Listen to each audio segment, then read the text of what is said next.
thepascal. You are now rocking with that dude Pascal. We be going wild, Haitian in the building, so original. Got the haters catching feelings. Get your hands up to the ceiling and keep them held high, cause St. Louis isn't ready. Forget about it, goodbye. Hold up, we just saying hi. Five somebody, rise up. Weekdays, catch us live, somebody. Let's go. Good morning, everybody. Good morning. Good evening. Good afternoon. Welcome to the Pascal Show. Hope you guys are doing all well out there. Hope this show finds you in great spirits, because another day above the dirt is always a blessing. Your boy is tired. Oh, my word. Your boy is tired. But we are here. It is early in the morning, all right, to cover this trial. So I appreciate you guys being here and being a part of the trial, part of the conversation. Good morning to all y'all who are starting to come in. Good evening, good afternoon, good morning, good afternoon, good evening to every single last one of y'all. Hope you guys all doing well. Your boy's still trying to eat breakfast. Your boy's still trying to get some coffee in him and all that. It's been a very long day yesterday and a very long night as well. And today is a very epic day too. And I'm going to explain all that in just a little bit. Trial is about to get started here, and so we're going to get straight into day 20 of... Ooh, I made a mistake. Day 20. Day 20. Day 20. See, this is what happens when you wake up half asleep. You're getting the show ready half asleep, I mean. I meant day 20. Damn. All right. While I fix that, okay, do me a favor, all right? Hit that like button down below. Crush it, do what it do. Hit that reaction button if you're watching on these other platforms. If you are watching on these other platforms like Facebook, below, crush it, do what it do. Hit that react. Rumble, Twitch, Kick. I'm on all of them, so make sure you hit that follow button. Follow. Subscribe right here to my YouTube channel. Subscribe right here. Go subscribe to my second channel, The Pascal Show Clips. That'd be greatly appreciated as well. Hit that notification bell, set it to all, so you know whenever I go live, whenever I upload, because honestly, it is random and it's whenever we get live, okay? Breaking news and all that. So do that for me. Hit that notification bell. Make sure you do that. Hit that join button down below. Crush it. Become a member. Support the channel if you can. Check out my Patreon. And, of course, check out PascalMerch.com. PascalMerch.com. We got some really great stuff over there. Go check it out. Come on, y'all. Check it out. PascalMerch.com. Especially now that the fall is coming and all that. It's right around the corner. So check it out. PascalMerch.com. Okay, guys. We got to get into some things. I got to fix this title. Like I said, tired today. But I'm happy to be here with you guys to cover this. Some crazy stuff happened yesterday in the Lindsay Clancy trial, so much that the judge abruptly ended the trial. Some people are saying that was a little bit too dramatic. He could have just kept it moving and everything would have been fine. But nonetheless, he's the judge. He can cry if he wants to. And he made that decision to cancel everything, to stop everything, which, of course, some would be, some are sitting there going like, what the heck, man? You could have just kept going. It would have been just fine. I got to be honest. I feel the same way.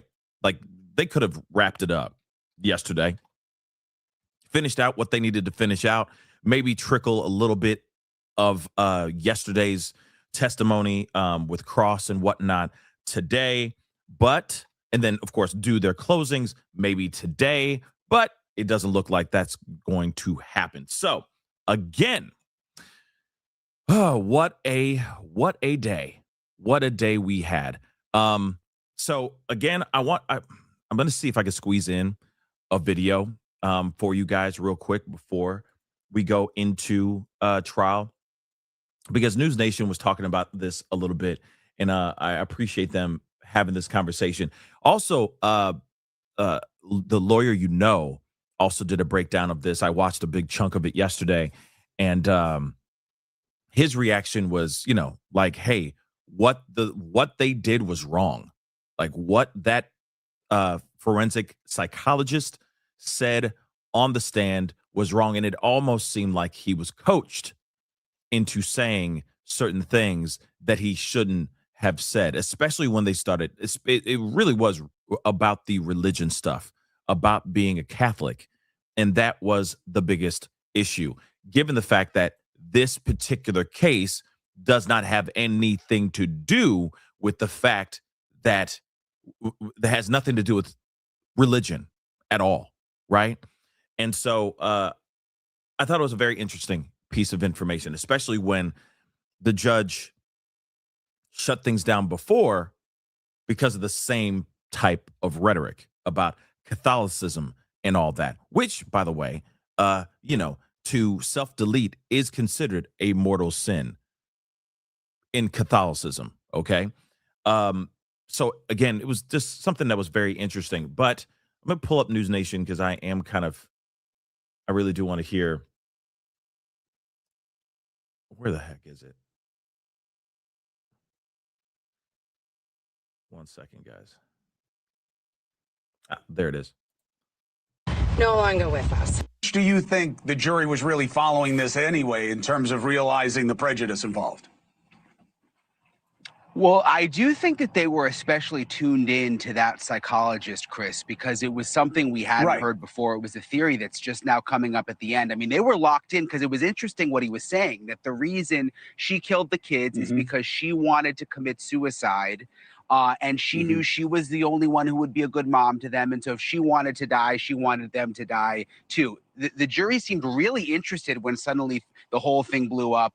And then not only did the judge say, we're not going to do a mistrial, talk to the jury, but then sent everybody home kind of in this big hubbub. And it felt like a moment. You could tell the jury was kind of confused. The other interesting thing, Chris, is you remember we saw the pink ladies outside the last couple of days and they all cheered when Lindsay Clancy arrived. There's now a group of women in white T-shirts who were also in court today who are here, they say, supporting the children, the victims, who believe that there's some of them right there who believe that Lindsay Clancy should be guilty. Listen to what one of them told me. It's like the blood and the Crips. Now you got the blood and the Crips. You got the pink shirts and the white shirts. Yeah, this is totally normal stuff. The children, they don't have a voice. Unfortunately, they're no longer with us. So I wanted to actually come and support the 3 children that are no longer with us. I feel maybe she had depression, anxiety. Lots of moms have depression. Lots of moms have anxiety. You're overwhelmed. But I don't think it was psychosis. What's interesting, Chris, is the courtroom is full of women. So you've got the women in the pink shirts, and now you've also got the women in the white shirts. And there's no room to sit. I mean, there's some media in the corner, but it's full of these women. Listen, there's so much more here than just the facts of this case. It's about what it means to the people who hear them, what it means to the jury, and what it will mean to our society. And Mark, the problem is the woman in the white shirt, she doesn't know what psychosis is. I mean, she just saying, well, I don't know. That's the problem with putting a question like this to a jury, is that you are asking them to make a determination on something that is very nebulous, very, very subtle. I will readily admit at this point, after listening to all the testimony so far, I don't know what it is either. Right? Yeah, me too. I mean, it's an opinion. I mean, you've got people on one side saying she's got it, people on the other side saying she don't, and you're going to let these people, these jurors, well-intended, but they have no idea what psychology or psychiatry is, or else they wouldn't be on the jury. And they're going to go back and try to discern which expert we like better, which one's telling the truth. Yeah. No, their decision's very clear, Chris. Yeah. They go back and say, I don't know, that side sounded good, that side sounded good. The state didn't meet their burden. In Massachusetts, the burden's on them exclusively. We have reasonable doubt. Help us understand, Mark, the strategy and the... I think it would be absolutely wild if the jury comes back with reasonable doubt. At least with the psychologist, I appreciated what he was saying. I mean, obviously they're going to continuing here today, here in a little bit. But I do think that what he was saying was crucial. I mean, if you put aside the whole mortal sin conversation and how the judge was basically like, do not bring up religion, do not bring up mortal sin, do not bring up any of that. That's basically what he was saying the first time. And then they brought it up a second time, which obviously looks very shady if you ask me. Okay. And it does seem like maybe, this particular psychologist or these 2 witnesses were being coached, because you're basically saying the same thing. In fact, there was a moment where the psychologist wanted to skip he had like a slide. You know, he had like a PowerPoint presentation and everything. He had a slide that he actually wanted to skip, and that actual slide that he wanted to skip was about the mortal sin, was about Catholicism, was about all that. So clearly he knew he shouldn't tread down that road, yet prosecution was pushing that like a mug, which is crazy if you ask me. But that's another story in itself, okay? But it could definitely look like they were coaching their witnesses rather than them coming up here to the stand and speaking genuinely from the heart, what their studies say, so on and so forth. They really wanted to push that envelope, and it's starting to blow up in their face. Okay, so much that you had defense demanding a mistrial yesterday because of it. You see what I'm saying? So very dumb moves on their part. Okay, I think it would be wild, in my personal opinion. I think it would be wild if she gets reasonable doubt. That people are sitting there going, "Oh yeah, definitely." Maybe it was the medication. Maybe it was such and such. I mean, it just, like I said, like the conversation we talked about with the cannabis psychosis, right? The cannabis psychosis is the thing that caused that girl to take the life of the boyfriend the guy that she was dating, and take the life of his dog, right? And she's out here free, living free. She's not in some psych ward. She's not in some sort of, institution of any kind. She's free to live her life.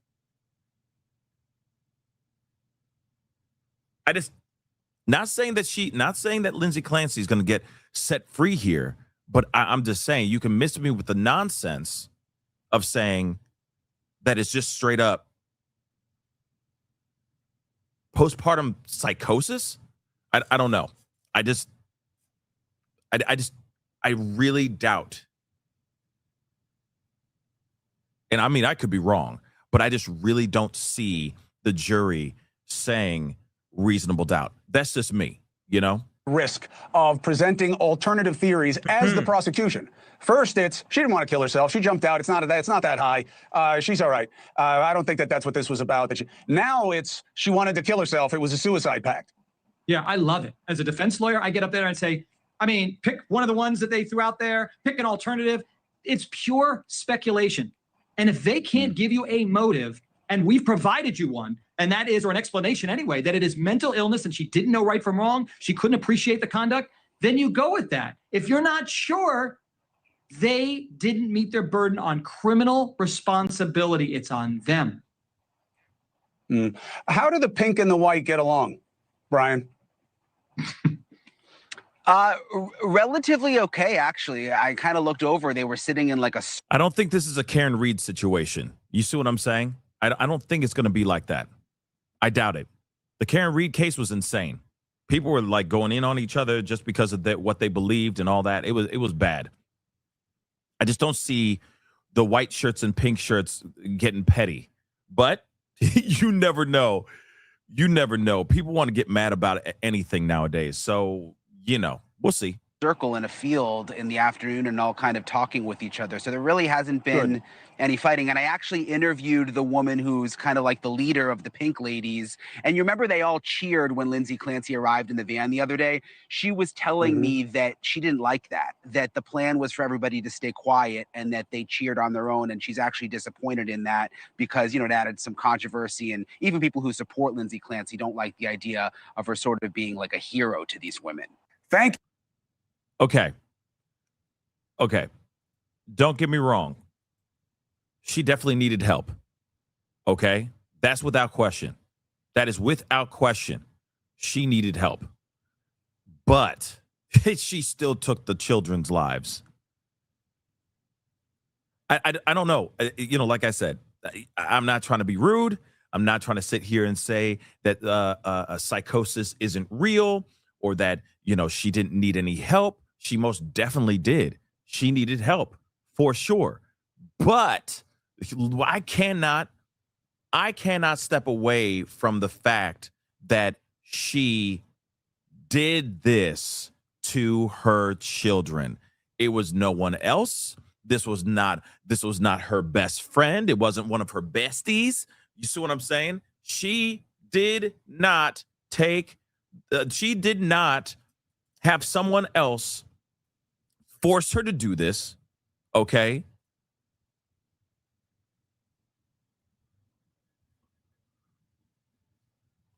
What else do we need to say? Okay. Now I get it. Okay. Postpartum depression is real. It is serious.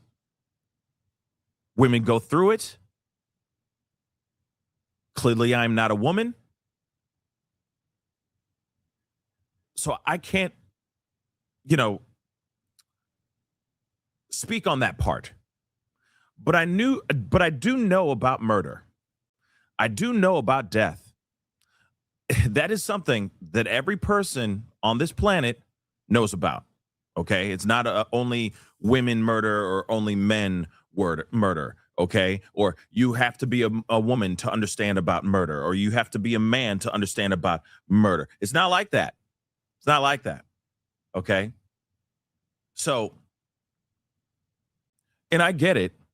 Let me get this. Missy, yeah, thank you so much for the comment. Okay, they're not saying that the crime isn't horrific. I agree. Of course, she's saying that she did it, but she's saying that it was because of psychosis, right?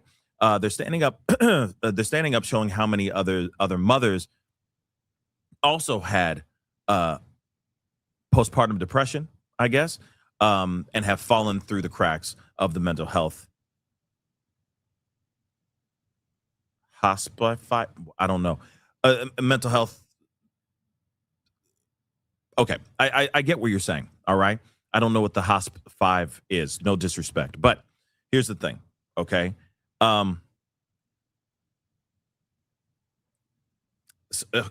So here's the thing.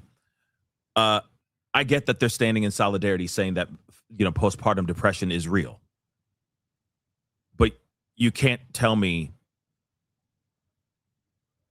that her taking the life of her kids is postpartum depression. Like it'll suffice. I'm sorry. That is my issue here. I can't get around the fact. Okay, it's the same thing as this girl. She takes a hit from a bong. Okay. All right. She takes a massive, massive rip. And then 15, 30 minutes later, whenever the high kicks in, she finds herself covered in blood. She's attacked the boyfriend that she's dating over 108 times. And she's finding herself stabbing the dog that is his dog. Okay. And getting tackled. I think she broke her arm after being tackled and all of that. Okay. Brutal stuff. I can't get around the fact that it just blame it on the weed. Sorry, I just can't. I just can't. I'm sorry. I can't get around that. See, it's a different story if it was like, oh, she was doing it out of self-defense. He was attacking her, so on and so forth, right? Or or anything else, right? But she's sitting there going, oh, no, it's because I had babies. And psychosis and all that. And don't get me wrong, the system failed her. Absolutely. The people surrounding her failed her. And that's not only just the doctors. It's her husband. It's everybody that was involved that knew that she was going through some problems for sure. But they're not the ones that raised their hand they're not the ones who created the strangulation devices. They're not the ones who went and told her to do this, so on and so forth. You see what I'm saying? So when I look at this, yes, she needed help. That's the tragic part of this situation. But at the same time, this was premeditated. I don't think she's telling the truth about a voice suddenly coming into her mind saying, do it. It's now or never. This is the time to do it, so on and so forth. Nah, I don't believe that not one doggone second. Not one damn second. Sorry, I just don't. You got to remember, this voice showed up for 18 minutes. She's never heard this voice before, and she's never heard that voice ever again. And of course, I understand there's certain things that this psychiatrist had said, okay, the psychologist, I'm sorry, forensic psychologist had said that, of course, is a little janky. I will say that. All right. But so I'm just checking to make sure the trial hasn't started yet, and it hasn't. I have it unmuted and everything, so it should kick on here in just a little bit. But you got a psychologist that also said, hey, by the way, there is conversations that she was already having within herself about saying goodbye to this physical realm. Okay, she's saying goodbye to this world, but then also realizing that her kids would not be able to would not be able to live without her. So she had a full-on revelation in her mind. Like, okay, I take the kids as I take myself. And then that's exactly what she did. Oh, babe, go get the stuff from the CVS and the takeout that I ordered. That's going to take you some time. That gives her ample time to go and attack these 3 kids and then try as quickly as she could to do what she did to herself, only for her to survive. But she was trying. She was trying to get gone. Okay, for lack of a better term. We already heard the things that she used. She used a combination of a cocktail, a lemonade, a cocktail of prescription pills in lemonade. She used a knife, and then she also launched herself out of a window. 3 things that she tried. She definitely wanted to be gone. She thought about this for several months. This is also what the psychologist said. She thought about this for several months leading up to this tragic moment. She thought about this, y'all. That means premeditation. That means she thought about what she was going to do before she did it. Not on a whim, voice in her head says, do it, and she did it just all willy-nilly. No, she was already having ideations of doing things to herself. She was already having ideations of doing things to her children. And as she's sitting there trying to justify why she wanted to cross over to the other side, if you get what I'm saying, she said, the kids got to go with me. They cannot leave. They cannot live life without me. The psychologist even said she has a big problem wrapping her mind around leaving her kids, period. To just go out on a dinner date, to just go to the grocery store without them. She would have serious anxiety over that. So as she's talking about leaving this world, okay, she realizes these kids could not survive without her. So she comes up with a plan. She comes up with an understanding. They're going to go. Okay? So, again, this, in my personal opinion, I believe that postpartum psychosis is real. I believe postpartum depression is real. But is she really going through that? I don't think so. I just don't. But that's just me. I mean, we'll hear more. Let me grab some of these super chats before we get into this trial. All right. And good morning to everybody. Good morning. Good morning. Good morning. Get on in here. Get on in here. Okay. All I'm saying is, like, unaliving somebody is still unaliving. You know what I'm saying? I'm sorry. It's still taking the life of somebody. We've talked about this in many situations. I understand that there is situations where taking the life of somebody can be justified. All right. Like self-defense, like we talked about before. But at the same time, though, she thought about this. She thought about this for several months. And I don't think that Patrick left and then she just was like, only do right now. No, I think she thought about that, planned it out, had him leave, knew he was going to be gone for a while. He even called to check in. So everything seemed fine. I don't know. Like I said, it's wrong. It's wrong, guys. It's wrong. Let me get these super chats. Iceman cometh. Thank you so much. I appreciate it. Good play, by the way. Good play. Anyway, Pascal, my biggest struggle with this whole thing is she was completely failed by the doctors And quote unquote, she heard a voice for once for 18 minutes exactly, and she unalived the kids. Like you need help, sure, but what the f exactly? You see what I'm saying? Like she took these kids' lives. She only heard this voice one time. She has never heard this voice ever again. Ever again. She's never heard that voice ever again. For those 18 minutes, as she, by the way, recalls, as she's saying goodbye to her children, if you get what I'm saying, she is saying, go with God, baby. Go with God. So she remembers this stuff. She was there. This was not a situation where she was a passenger within her own mind as the voice, this male voice, took over her whole physical being. No. It's just a voice, or what the psychologist has said so far. It was a voice in her head. That's it. Not a physical being in the corner, nothing of that sort. Just a thought that she had in her head. Now, of course, we got to see what happens with the forensic psychologist now, you know what I mean? After the whole blow up that happened yesterday, which was crazy. It was crazy. And I didn't understand fully. I understood like the religion part of it. I was like, okay, that's out of pocket, but I didn't realize how bad that was, right?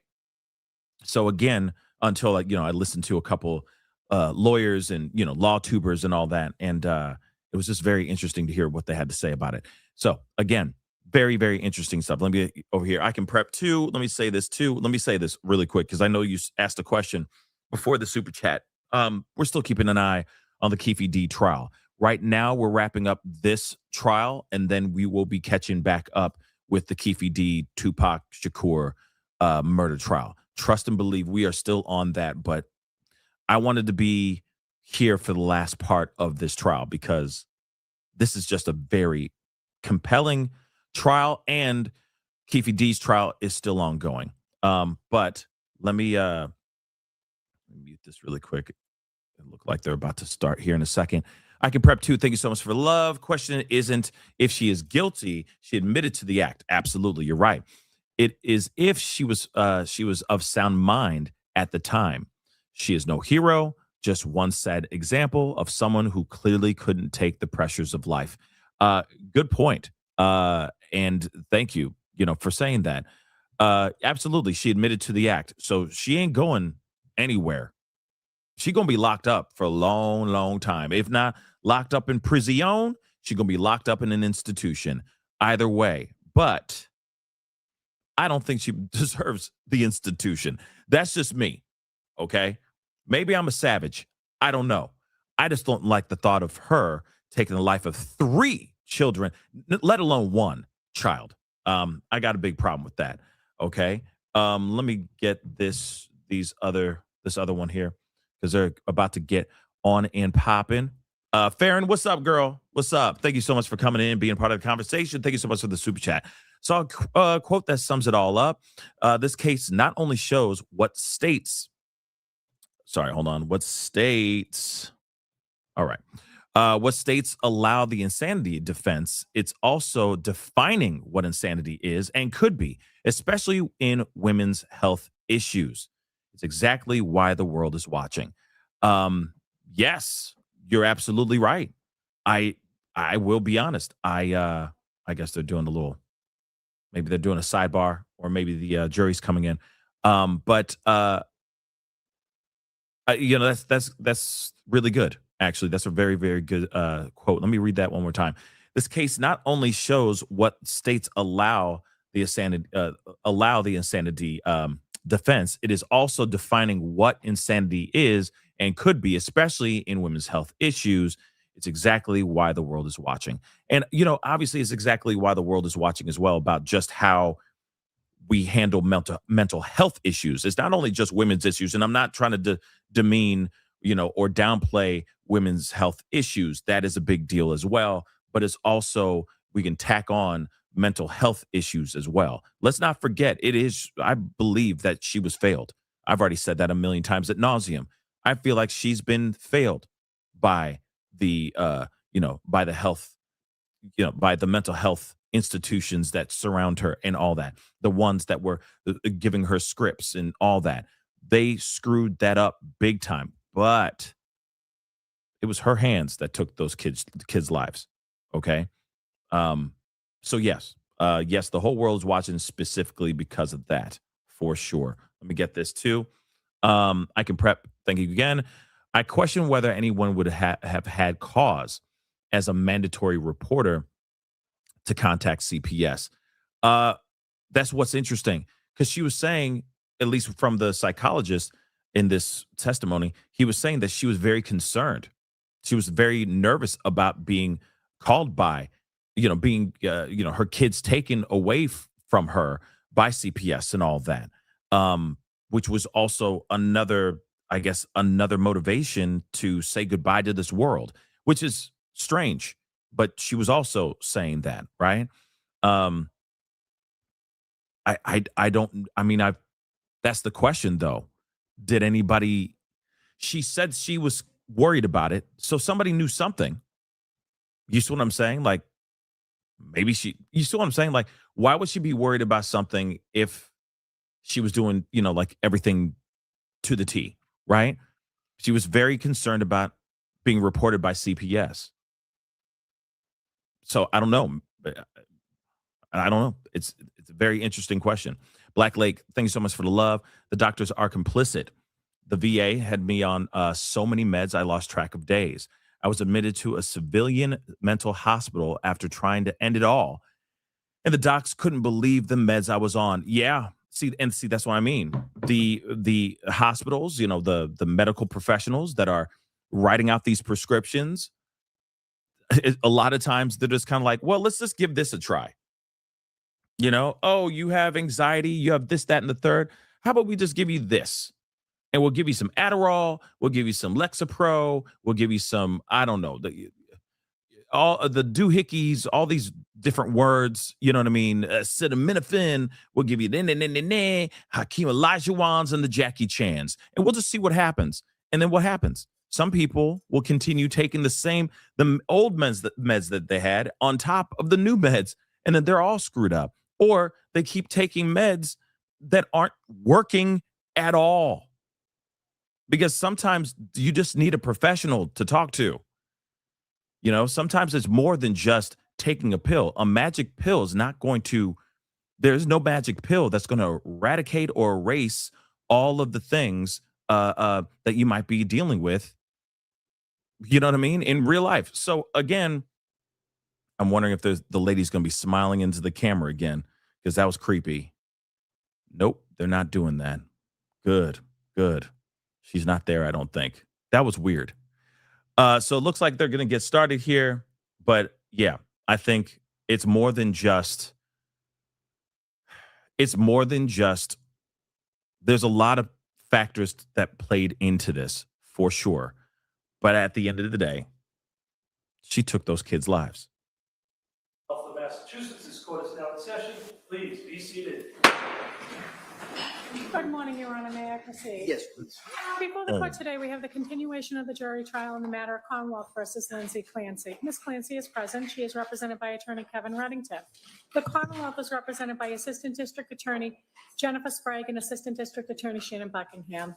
Good morning, everyone. Good morning. All right. It's nice to see everyone.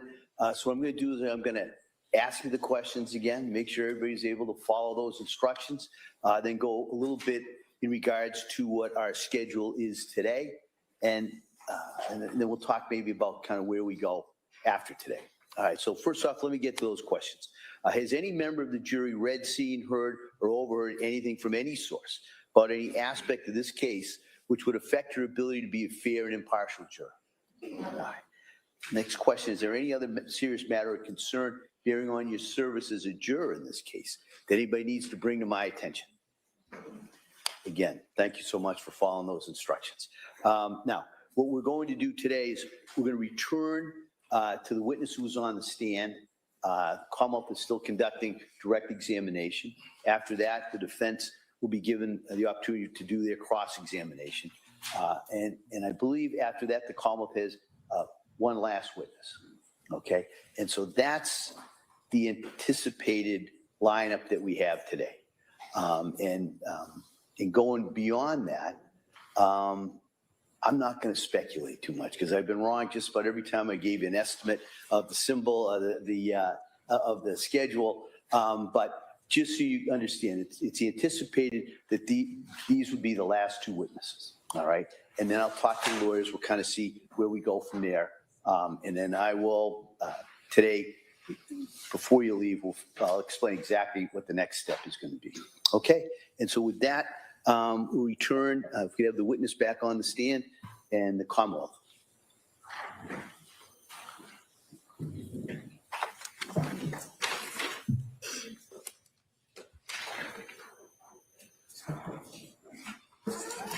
Oh boy, here we go, guys. Here we go.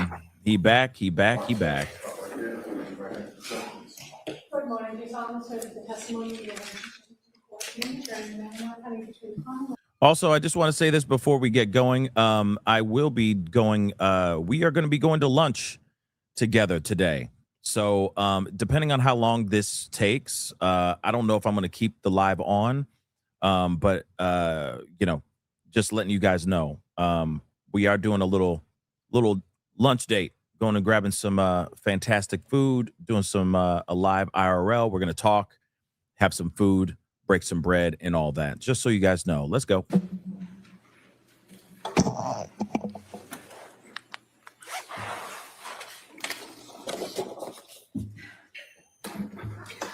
So, Doctor, could you tell us what is peritraumatic? Sorry, let me start over. Can you tell us what peritraumatic disassociation is and whether it factored into your evaluation in this case? Yes, that's the kind of thing that you experience when you're going through a very frightening or traumatic set of situation or circumstances or whatever. And it's the sort of thing that you can experience in the sense that you kind of feel that things are unreal or that it's not you. It's like you're watching yourself go through actions and so on. And it's the sort of thing that if you talk about it, it sounds like it could be psychotic, but it's actually more likely to be a recognized aspect of going through a traumatic situation or set of circumstances that many people going through something like that would experience. And when you say going through something Aaron, like that, exactly are you talking my about point. When the defendant was strangling her children? That would be one example because that was very traumatic for her. And did the defendant show signs of peritraumatic disassociation in the records or in your conversation with her? She did. She talked about feeling like it wasn't her, like she was watching herself, like she was going through what she called no thinking, no decision making, only responding to the voice and taking action.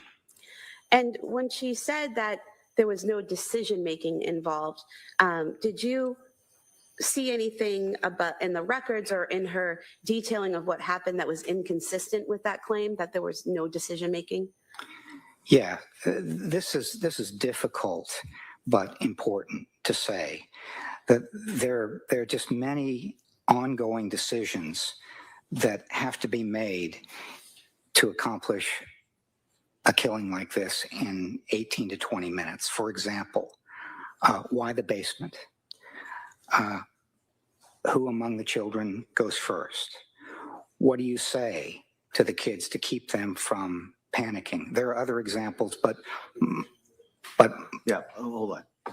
Yeah. And so what types of decisions, without getting to what she might have said or thought, what are some types of decisions that had to be made to effectuate the strangulation of the children? Well, I tried to give some examples a minute ago, and I don't want to go too... All right, hold on. Just answer the question, all right? Don't comment on the rulings of the court. Just answer the question, please. Okay? If I could rephrase. Yeah, Doctor, the choice of where to strangle the children, does that have to be a choice of where that happens? Yes. The decision of how to strangle them, is that a decision that needs to be made? Yes. What to use to strangle the children, is that a decision that has to be made? I'm sorry, I have to object. No, overruled. I'll allow that. What to use to strangle the children, is that a decision that has to be made? Yes, it is. The order in which to strangle the children, is that a decision that has to be made? That's another example of the decision, yes. Decisions. And the way in which to kill herself, were those decisions that had to be made? Yes, they were. Okay. Now, Okay, you said that cabron. this peritraumatic disassociation seems like it would be a sign of psychosis, but isn't. Why isn't it? It's actually something that is much more commonly experienced in that kind of set of circumstances than psychotic symptoms. And yesterday, when you went through the two options that you considered, that this was psychosis with command hallucinations or suicide with altruistic filicide, is your testimony that it's either or it's one or the other? It's my testimony that those were the two possibilities that seemed to have some evidence. But at the end of talking to her, testing, reviewing all the information, doing the collateral interviews, everything I did as a part of this evaluation, the evidence much more strongly, in my opinion, supported the second explanation, which was the serious suicide attempt accompanied by killing the children out of love. Now, you interviewed the defendant on 2 days, the first day and the third day, correct? Yes, that's correct. And were there any differences in her demeanor or her way of answering questions between the first day and the third day?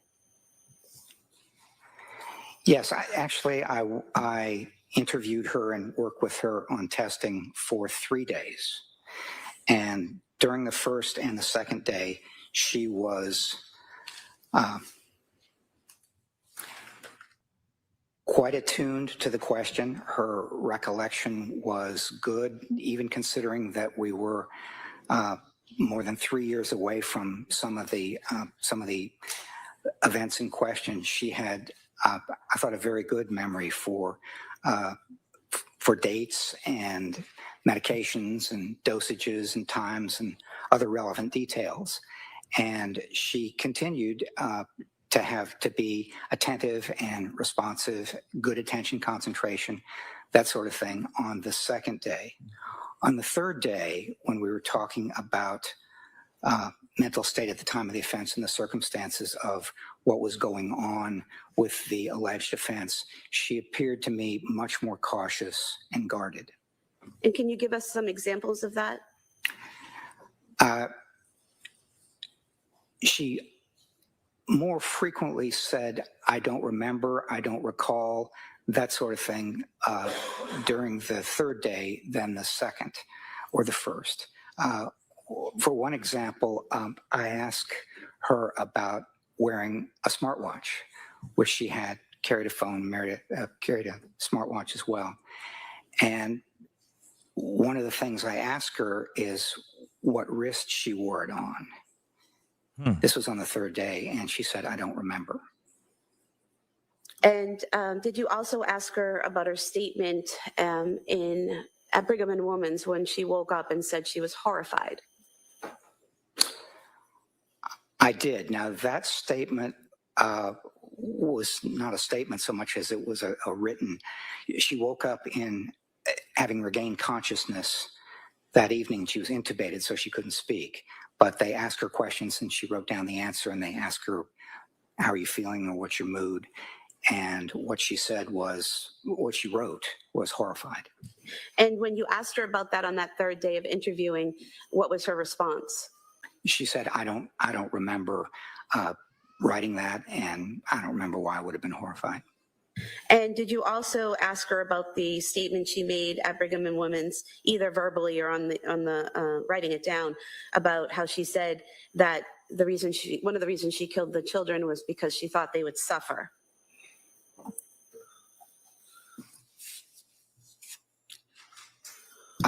Where are you? Are you in my report there?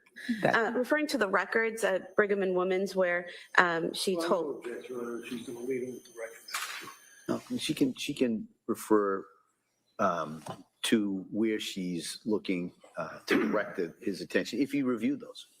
You reviewed the Brigham and Women's records, correct? I did, yes. And the portion where it says that she told a treatment provider that she had to kill the kids to kill herself because the kids would suffer. Do you recall that statement? Yes, I do recall that statement. And when you asked her about it on the third day of interviewing her, did she recall that statement? Yes, that statement in Brigham and Women's to the attending psychiatrist was made in the context of her thinking about what happened. Well, let me see if I can find it here. Yeah, she was asked about what the voice had said on that afternoon, and her response was, it had said, you have to kill yourself so you can kill the kids. It also said the kids will suffer without you.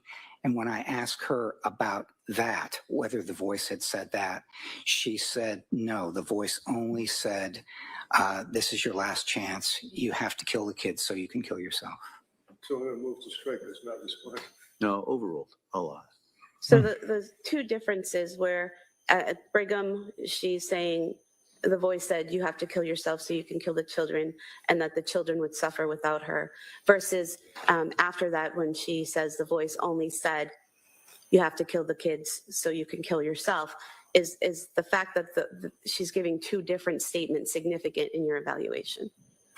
As I talked about in my testimony yesterday, when there is inconsistency, that's something that alerts me to the possibility of inaccuracy. And two statements that are mutually exclusive or inconsistent suggest to me that there is a problem. One of them, at least, is not accurate. And doctor, did you find any significance in your evaluation to the fact that she was able to complete a phone call with her husband during this time frame of killing the children and herself? Yes, that was very unusual in my experience, to have a crucial time interrupted by something like a phone call, because one of the considerations there is that you then not only can document the time that it happened, and that helps be more precise about the time, but you also have whoever is on the other end of the phone. And this was her husband. When he called her at 5:33, she didn't pick up, but she called back immediately at 5:34. And when I talked to him during the collateral interview, one of the things he said is that she sounded on the short call distracted, and like she was in the middle of something, but it wasn't anything that struck him as that unusual. He said, when she's home with 3 kids, she's always in the middle of something. So that was one of the reasons that it was important. And then another reason, as I mentioned a minute ago, is it helps to establish a time frame. We know when her husband left the house, which was 5:15. We know when he came home, which was around 6 o'clock. And this is not quite in the middle of it, but close to that. And so it was unusual and valuable and important in trying to establish those kinds of things. And when reviewing the records and talking to the defendant, did you notice any statements or behaviors that seemed to focus in on herself? Such as, for example, being future oriented. Well, one of the things I noticed from the records at Brigham and Women's is that several days after she came in, there were comments from staff and in the notes about how she was a little bit more future oriented and thinking about what it would be like in the future, her life, and that sort of thing.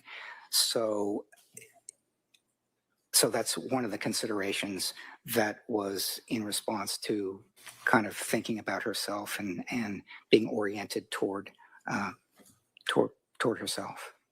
And is there any significance to that state of mind or those thoughts in your evaluation of her? Well, I don't think that she was in any way over this or thinking only about herself. It's something that I noticed when I evaluated her in April, is that she is still grieving. She's still in mourning for those kids. And she used language like, I have lost everything and I don't want to be here. So I would not think of Lindsay Clancy as someone who is really self-centered or oriented only to herself. She is grieving her children. And you mentioned yesterday the emphasis she had on control of thought and control of her life.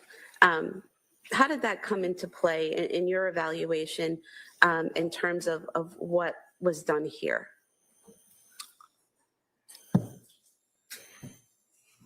One of the considerations is why she got to the point where she decided to take her own life. And she's an individual who, for most of her life, has been disciplined and liked to control things, liked to work hard, liked to accomplish things.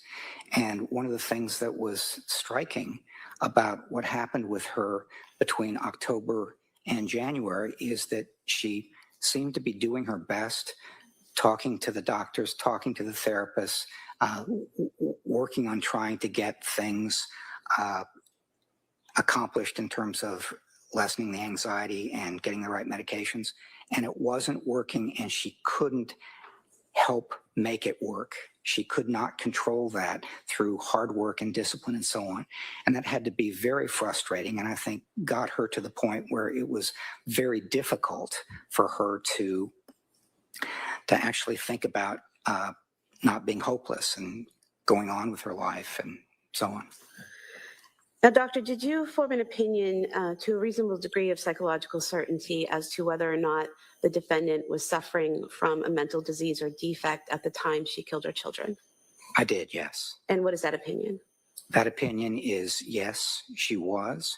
She was experiencing bipolar II disorder, depressive symptoms, and there were other things that were exacerbating that, making it worse. One is the sleep problems and probably the continued adverse reactions to medication and so on. But yes, in my opinion, she did have a mental disease or defect on January 24th. And doctor, to a reasonable degree of psychological certainty, did you form an opinion as to whether or not the defendant appreciated the criminality or wrongfulness of her conduct when she killed her children? I did, yes. And I'm at the end of my report, I was very careful about how I phrased this. And so Sustained. If you could just answer the question regarding your opinion. So yes, you formed an opinion? I did, yes. And what is that opinion? That opinion is that she retained an awareness of the illegality of killing others, including killing her children. Her moral awareness of the wrongfulness of this killing was influenced by her strong desire to die, and if she were dead, not to leave her children behind. Some of this perception was realistic. For example, my children will suffer without me because they would have suffered, I think. And some of it was distorted. For example, nobody else can care for my children. But her awareness of the illegality and moral wrongfulness of such killing is best appraised by understanding these acts as a serious suicide attempt combined with altruistic filicide, killing her children out of love, rather than as a response to command hallucinations. And did you form an opinion to a reasonable degree of psychological certainty as to whether Ms. Clancy was able to conform her conduct to the requirements of the law when she killed her children? Yes. And what is that opinion? that her capacity to conform her conduct to the requirements of the law is again best understood by considering the seriousness of her suicide attempt and her strong desire not to leave her children. She demonstrated such self-control throughout the day on January 24th, and her actions between 5:15 and 6 p.m. that afternoon were influenced by her depression and her hopelessness about her life and the desire to end the pain she had experienced since October. Although this depression and hopelessness influenced her decisions, she retained control over whether, when, and how she carried it out, and the inclusion of her children. And doctor, did you form an opinion to a reasonable degree of psychological certainty as to whether or not the defendant was criminally responsible when she killed her children? Yes. And what is that opinion? My opinion, my clinical opinion, since I'm not the decision maker here, but my clinical opinion is that she was criminally responsible on January 24th. Thank you. Bang. Bang. Crazy. To submit the PowerPoint for identification. Crazy roller coaster ride. Because there's certain For identification. there's certain things that he keeps saying that seems like it's going to be on the side of the defense. Some things are on the side of the prosecution. Attorney Reddington. But there you go. Criminally responsible. Diggity damn. Let's see what let's see what defense does. Let's see what Big Red says. Is he going to go in or is he going to not go in? Let's find out.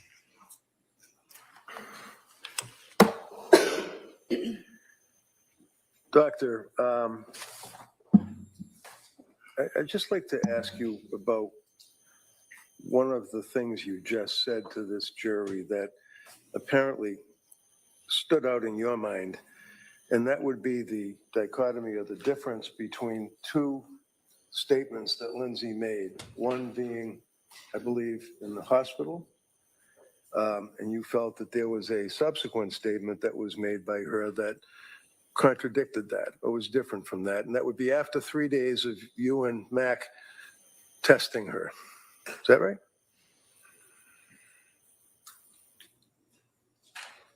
Can you just say, is it right or wrong?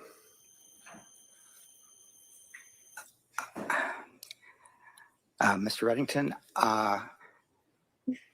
it's not quite right. Okay, why don't we do it this way? You just told this jury that Lindsay made a statement to you at the conclusion of the 3 days that you and Mac were questioning her and testing her and interviewing her. Is that fair? Yes or no? What I would say is... Yes or no? No. Did you tell this jury, in addition, that Lindsay made a different statement when she was in the hospital? Yes or no? What I said to the jury I'm is... asking you, sir, did you make that statement to this jury? What I intended to say... No, not what you intended. Can you answer my question? Yes or no? No. Now, is Dr. Helbron aware of the concept of post-intensive care syndrome?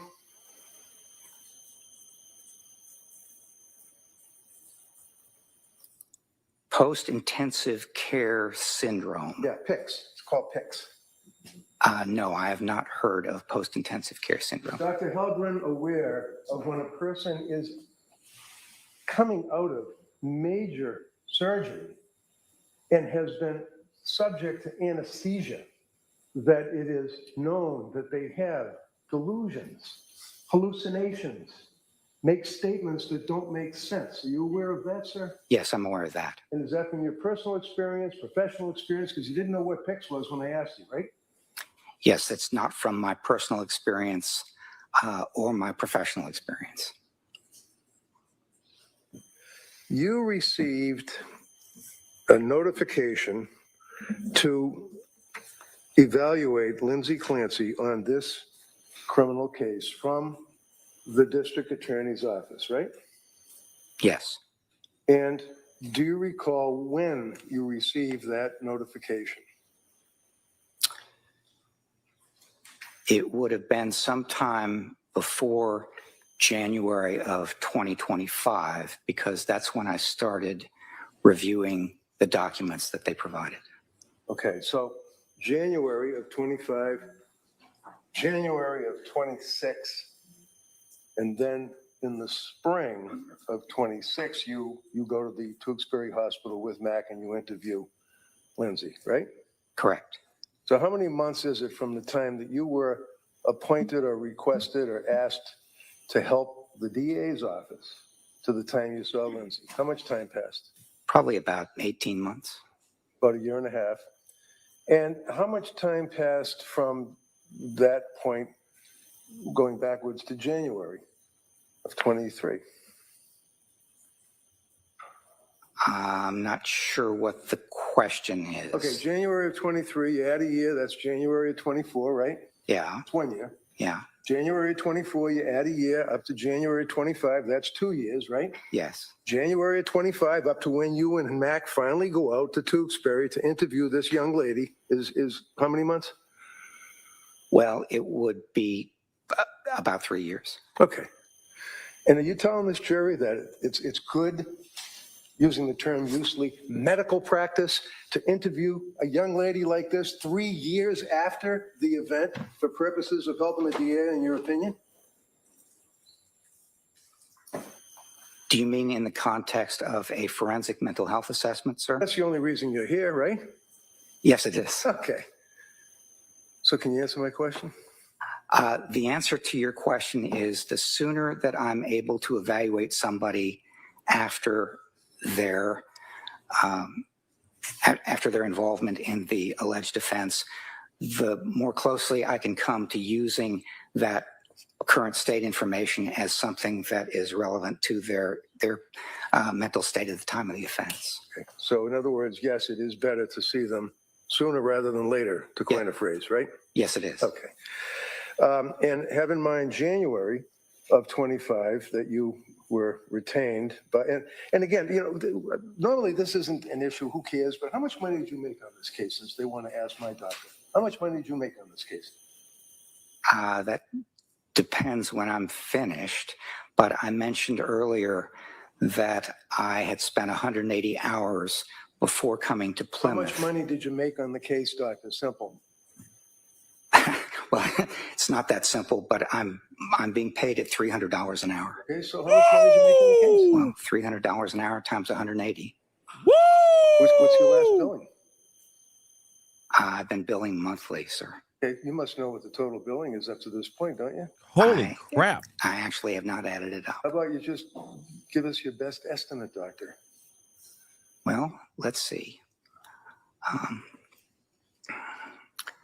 Probably up to this point, it's been about $54,000.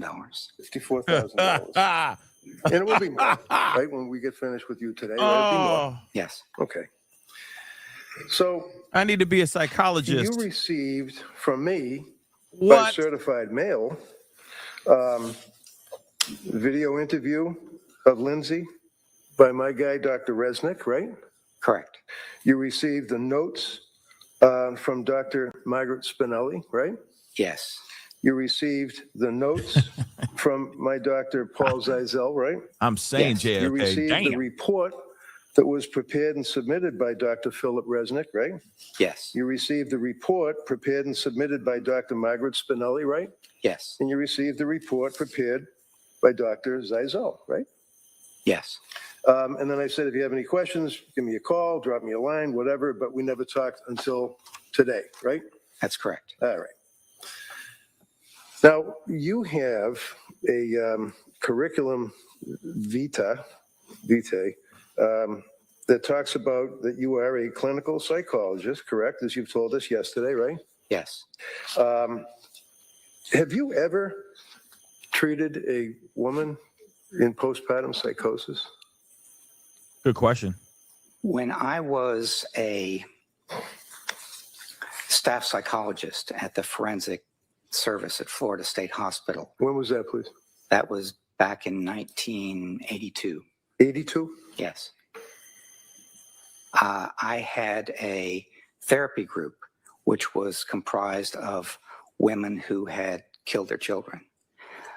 They were severely mentally ill, and at that time, it was important to recognize the severity of their mental illness. And so I worked with them in a group at that time. Okay. And this is 44 years ago?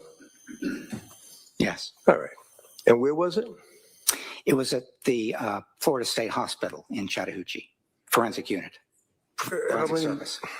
How many of these people did you have a chance to interview in group or whatever you did? There were 4 or 5 in the group. 4 or 5. Okay. Well, you are also a forensic psychology expert working for Park Dietz and Associates, right? I have an affiliation with Park Dietz and Associates, yes. Yes, but that's basically, that's the letterhead that you have on all your stuff, right? Park Dietz and Associates, Inc. Is that right? Yes. Okay. You know Mac, do you? Do I know Yeah. Dr. Mack? Yeah, Dr. Mack, yeah, the guy that was here testifying for the last 2 days, Friday and Monday. You know Yes, him? I do know him, All right. yes. And he works with Park Dietz as well, right?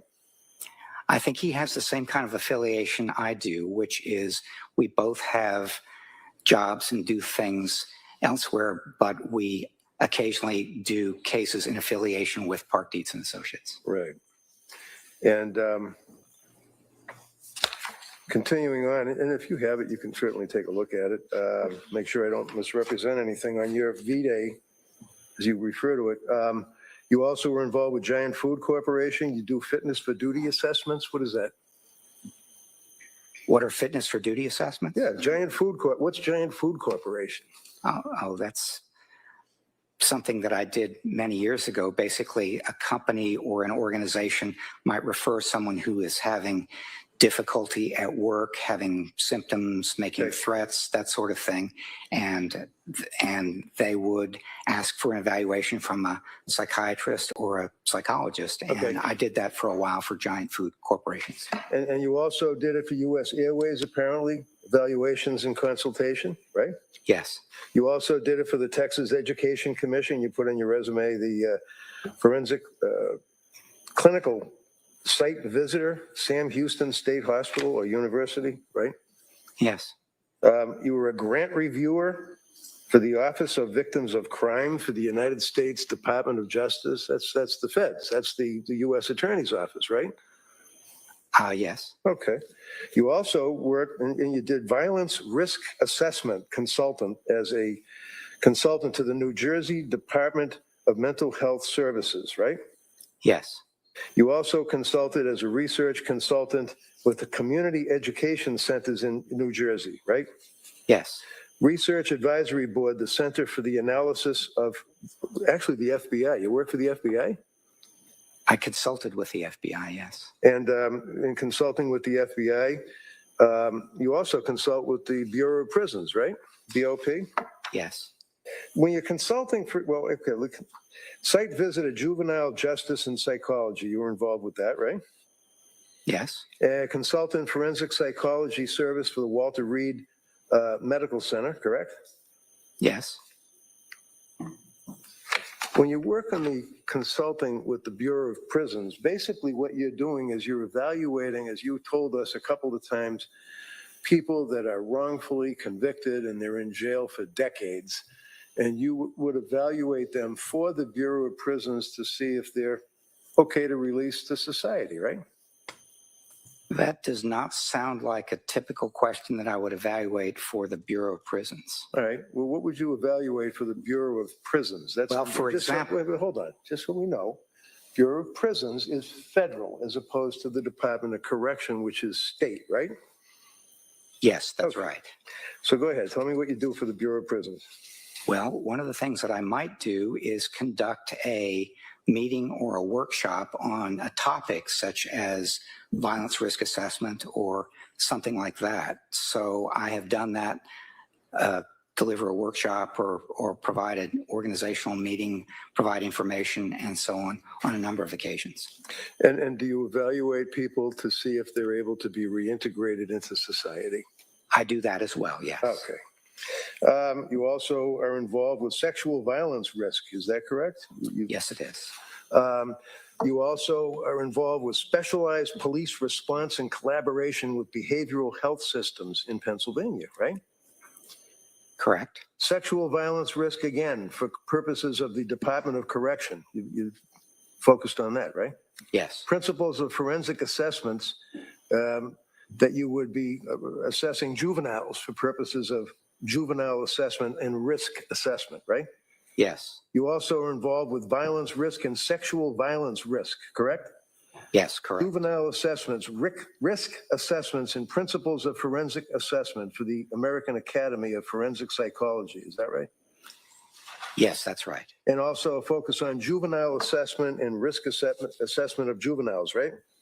Yes, correct. Violence towards others, psychiatrically hospitalized populations. That would be what? Patient-on-patient assaults or something like that when somebody's in a mental institution? Patients against patients, against staff, that sort of thing. They can be pretty violent places, can't they? They can be sometimes, yes. Sexual violence risk, you involved with New Orleans, Louisiana, sexual violence risk assessment, right? Correct. Obtaining and using mental health experts. Obtaining and using mental health experts in criminal litigation for the Administrative Office of the United States Courts, right? Yes. What does that mean? What did you do with that when you were dealing with obtaining and using mental health experts in criminal litigation? Well, I have had the occasion to provide workshops to prosecutors, to defense attorneys, to judges, and so on. And depending on some of the questions that arise, such as what's the most effective way to obtain and present a forensic psychologist or forensic psychiatrist expert, I might do a half day or a full day workshop on that. Okay, so my question, sir, I know you get in there, but where did you lecture or give a lecture to criminal defense attorneys? I've given a number of those lectures over the years. I can't recall them all offhand. Okay. But my question, sir, was that you were working on behalf of the Administrative Office of the United States Courts, federal courts, right? Yes, I asked you that question? Okay. Yeah. You also worked for the Forensic Mental Health Assessment for the Ohio Forensic Psychiatric Center of Yes, inmates, right? Yes. You also participate and have written about To Kill or Not Kill, That Is the Question, for Drexel University, where you were a professor, correct? Yes. All right. Assessing risk of violence towards others in psychiatrically hospitalized populations. You focused on that, right? Yes. You had a chance, sir, to give a total of, 131 lectures or workshops presented in the area of violence, risk assessment, sexual offenses, and forensic mental health and ethics, right? Yes. Is that right? Yes. Aggression, forensic psychological assessment, risk assessment, treatment of mentally disordered offenders and juveniles. That's another focus, correct? Yes, it is. You've had a number of publications that you put on your CV. Basically, you're talking about justice-involved youths, correct? Yes, that's one of the things I talk about. Appraising Jackson-based unrestorability to competence to stand trial deals with the standard of competence to stand trial, correct? Yes, it is. Public perception on policies to address prenatal substance use recommendations regarding maternal criminal prosecutions. What is that? Prosecute a woman that's pregnant who's involved with drug use? Yeah, that sounds like something that would have been a dissertation where I served on the committee and was a co-author of some kind, but the individual who who Okay. wrote the dissertation would have been the first author there. All right. And life sentence for juveniles, sequential model for juvenile justice, justice involving men,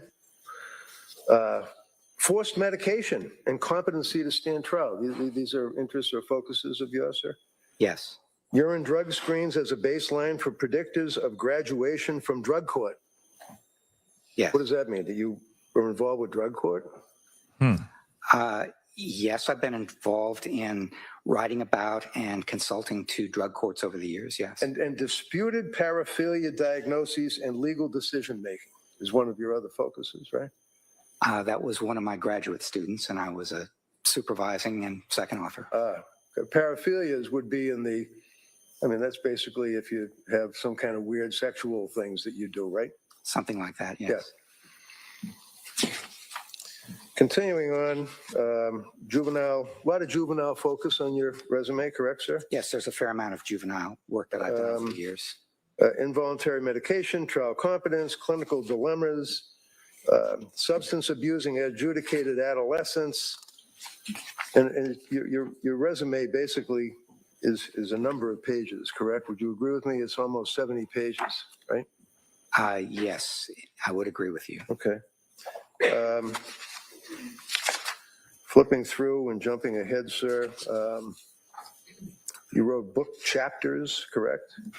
Yes, that's correct. You dealt with forensic mental health assessments, principles, and standards of care, right? That's right. Violence risk assessment, right? Correct. Juvenile violence risk assessment, right? Yes, that's correct. Managing hindsight bias and unstructured judgments, implications for legal decision-making is an article that you have, chapter or whatever that you wrote, right? Yes, it is. Again, juvenile delinquency, juvenile delinquency, juvenile delinquency, juvenile delinquency. A lot of focus on juveniles, right? Yes, there's a fair amount of Then you focus have on juveniles over the years, yes. a number of reviews that you have published, presentations that you've presented, a lot of them dealing again with juveniles and dealing with assessments of prisoners to have them released into society, things of that nature, right? Yes. Life sentence juveniles, for example, is one of the things you focus on, right? Yes, again, Okay. there's been a fair amount of juvenile work and Handling difficult cross-examination, integrating perspectives, combining substance with style and learning. What does that mean? Handling difficult cross-examination. well, one of the things that people as forensic psychologists need to do is convey what they have done in a way that is effective. And so there are things that you... To a jury? To a jury, to a judge, to an attorney, various kinds of... Well, when you're dealing with an attorney, sir, you're presenting information to the attorney. You're not dealing with difficult cross-examination, are you? Could you repeat the question, please? Sure. You wrote about handling difficult cross-examination, integrating perspectives, combining substance with style. Yes. And what is 25 words or less? What is that basically telling people? How to what? Withstand cross-examination? It's how most effectively to convey the results of the evaluation that you have done. And then again, just Wow. hundreds of articles on topics that the jurors can look at because your resume is in evidence.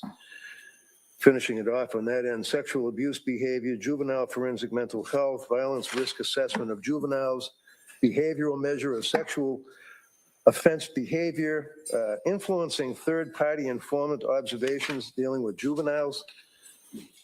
Should the courts coerce offenders into substance abuse treatment?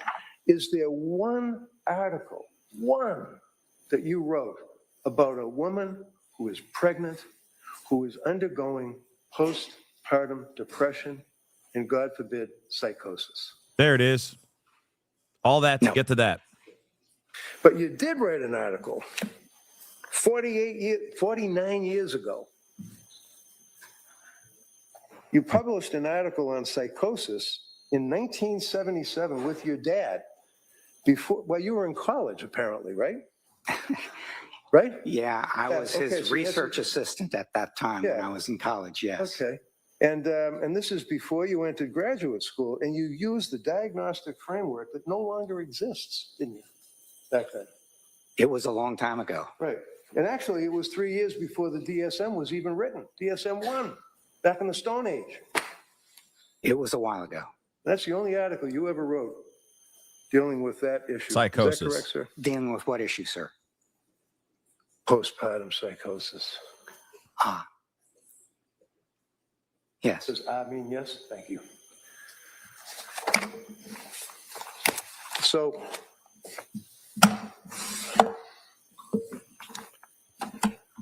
you make arrangements with the district attorney's office to get all this discovery that I sent you, that the DA sent you, police reports that you went through with the jury, and you read it, right? Yes, that's right. And you must have talked to the DAs before you saw Lindsay, right? Yes.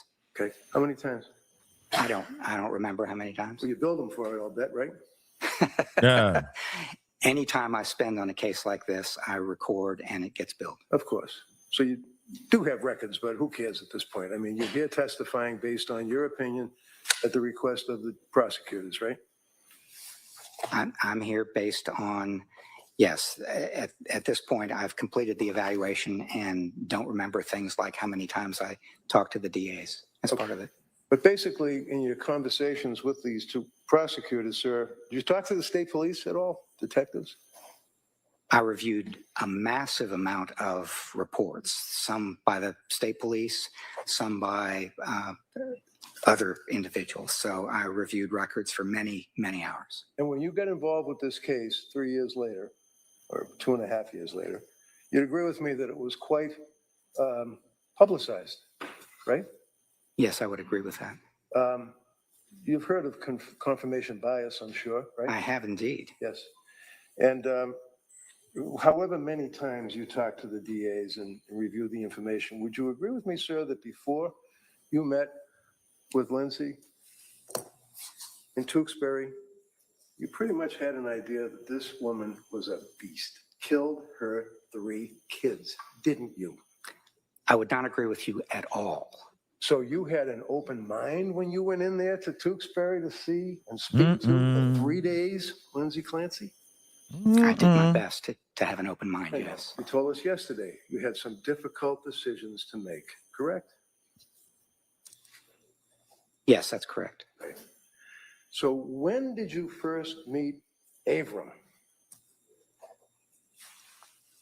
When did I first meet him? Yeah. That probably would have been late 2025, early 2026. Okay. Around the same time that you first got involved with the case? No, it would have been considerably after I first got involved with the Where did case. you meet him?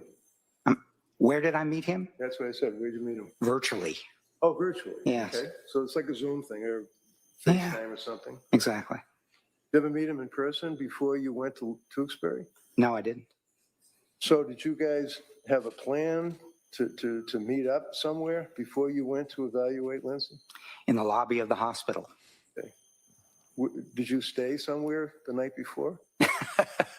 I did, yes. Yeah, where'd you stay? I don't remember. You know, were you with Mac that night? No, No? Did you stay in a private house? no. You stay in a hotel? Yes, I did. Wasn't a van down by the river, for sure, right? Okay, Chris Farley. I don't remember the name of the hotel, but it was a hotel in All Tewksbury. right. So you're in a hotel, you meet with Avram Mack in the parking lot, and then you go into Tewksbury Hospital to meet with this young lady, right? Correct. And the two of you, day number 1, you spend how many hours, the two of you, questioning her? 4.5. And day number 2, you don't bring Mac with you, you're by yourself, and you administer the psychological testing, correct? Correct. And how long was that, sir? 3 hours. And day number 3, how long did you speak to Lindsay in the hospital? 3 hours. So what was your total period of time over a 3-day period that this young woman was dealing with you and Avram Mack? 10.5 hours. So for 10.5 hours, this young lady is in a room, in a wheelchair, being questioned by you and Avram Mack while she's on medication, right? Yes, that's correct. And she was still answering your questions, trying to be cooperative and being affable and friendly, you put in your report, right? Yes, that's right. Did at any time she express to you that she was tired and wanted to take a break? We offered her in the beginning. My question, sir, was. Section, if you could answer. Oh, he's not going to, he's going to No, answer my. hold on, hold on. Why don't you ask the specific question, Doctor, if you listen to that question, okay? My question, sir, was at any time, did you or Avram Mack offer to her to take a break? Yes. Did she accept that offer? Once she did, and once she did not. And basically indicated that she wanted to get through this interview and get it over with, right? Yes. You weren't her buddy going there to talk to her those 3 days, were you? No. She knew that you were there on behalf of the district attorney's office to testify against her in a trial and say to a jury that she knew and was able to conform to the law. She killed her 3 kids. Isn't that right? No, that's not right. So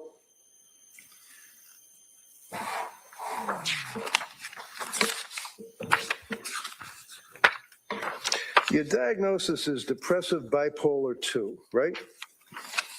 Bipolar 2 disorder. Right. Okay. And that's a serious mental disease, isn't it? Yes, it is.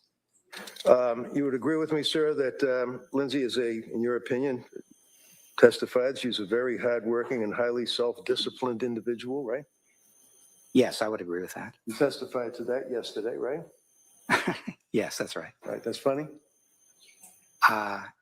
No, it's not funny. It's just that you asked me whether I agree with something that I testified to yesterday. So what does that mean?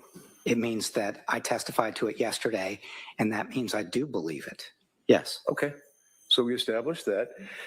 In your opinion, granted, for those 3 days that you had interactions with Lindsay, is it your opinion that she is a controlling individual, sir? It depends what you mean by controlling. Well, let me ask you, for example, would you agree that if a young mother prepares lists for a babysitter, for example, to chop up the carrots and dice them up small, and how to prepare the spinach, and how to prepare the chicken McNuggets, and then leaves them in a note and puts them on the kitchen table, is that controlling, in your opinion, of that individual? That is something that is working hard and being disciplined and exerting a certain amount of control, yes. That's not something that you would use against her in this opinion you have for this jury, is it? What I do is do my best to describe what she does, what she thinks, what she feels at certain times, what symptoms she has, and so on. And if that's a part of that overall picture, then it's not that I'm using it in favor of her or against her. It's just part of the overall picture, which I'm trying to present. I mean, it's not a bad thing to chop up the carrots and tell somebody this is how I like my child to be fed, right? There's nothing wrong with that, right? Not that I know. And you would agree, sir, that she was a good student. You told us about, she got all A's, she was hard driving and actually drove herself pretty good to try to succeed in college and in nursing school, right? I would.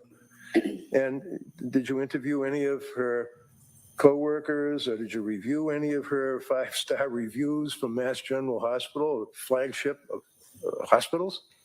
I reviewed every record that was provided to me. And that would be by them, right? It was records that were provided to me by individuals who were a part of the investigation, and a lot of that were interviews with people who had known her before or were currently friends with her, things like that. Okay, so things like that. I'm asking you, sir, about with her 7-year career as a nurse, labor and delivery nurse at a very, very well-established hospital. Did you talk to any of the nurses that she worked with, or did you review any of the records of her work reviews, anything like that. No. Would you agree with me, sir, that she also, by all accounts, is and was an incredible mother taking care of her kids? I would describe her as a very good mother, yes. And in fact, sir, in the past 6 weeks or 5 weeks, there hasn't been one person that's had one thing bad to say about her other than these two. Isn't that right? Sustained. Did anybody, to your knowledge, come into this court in front of this jury and say that Lindsay Clancy was a bad wife? I don't know. How about bad mother? Okay. Again, I don't know. So in your readings about her as a mother, you were able to see that she would sing to her daughter when she put her to bed. That's in the reports. You read the reports, right? You might have to ask me that question. You know Rascal Flatts? I'm sorry? Rascal Flatts. You ever heard of them? No. Okay. So if I suggest to you, sir, that Lindsay would sing to her daughter every night, is that important to you in your evaluation? Yes. You didn't know that, though, apparently, right? I knew that she was very good with her kids, paid a lot of attention to them, spent a lot of time with them, and really enjoyed it. Even right up to within hours of their killing, she was making snowmen with them, right? Yes, she was playing with the two older children out in the backyard. And then bringing her life experience, which you testified yesterday that she never had any abuse in her life, was raised by loving mother and father, good student, hard worker, great mother, good friend, wonderful wife. She then randomly decides to kill her children by strangling them. It's the facts we're dealing with. Yes, sir, right? No, not right. So one of the things you testified to yesterday is that, and you went like this and said that this is difficult, but then you were able to power through and tell the jury that Lindsay didn't like to leave her kids alone. She got anxious about that. Remember telling that to the jury? I do. And this is one of the things that you kind of hang your hat on that you felt was important in your evaluation, right? It was important. It was an important part of my evaluation that she did not like to leave her kids, and it made her anxious. Yes. That's not a bad thing, is it?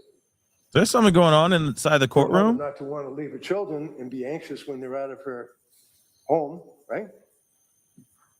What the hell was that? It depends. It could be difficult and so on, depending on how anxious and even disabling it was, if she just couldn't leave her kids. But on the other hand, if it just reflected that she was close to them and wanted to be with them and wasn't a problem or disabling, then it's not a problem.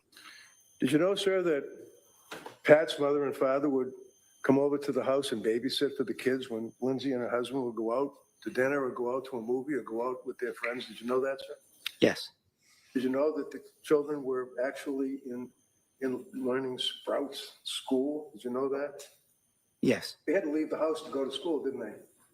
Yes. She wasn't anxious when they would go to school, was she?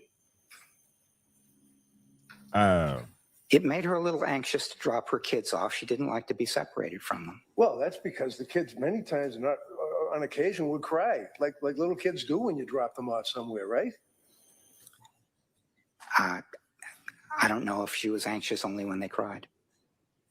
You know that in addition to the date nights, in addition to socializing with friends, in addition to the children leaving to go to the Little Sprouts school, you knew that there were a number of occasions that Lindsay alone or Lindsay with her husband would leave the kids and go out and do any number of things, shopping, socializing, go to Boston, things like that. You know, did you ask third-party contacts about that? I asked Patrick about that. And one of the things he said is that it was difficult for her to leave the kids. And he used as an example date night for their 5th anniversary. It was hard for her to leave. Was that in 22? Was date night for their 5th anniversary in Just mention 22? it to the jury. Was that in 2022, their 5th anniversary? Your anniversary is in December, right? I don't know what year it was in, Well, Mr. What Reddington. was the problem? What did he say? Third-party collateral. What did he tell you? What he said in response to that question is that on date night for their 5th anniversary, she was anxious about leaving the kids. Right. Did they ultimately go out that night? They did. You know where they went? I don't. Did she have fun? Did she appear to be enjoying herself away from the kids?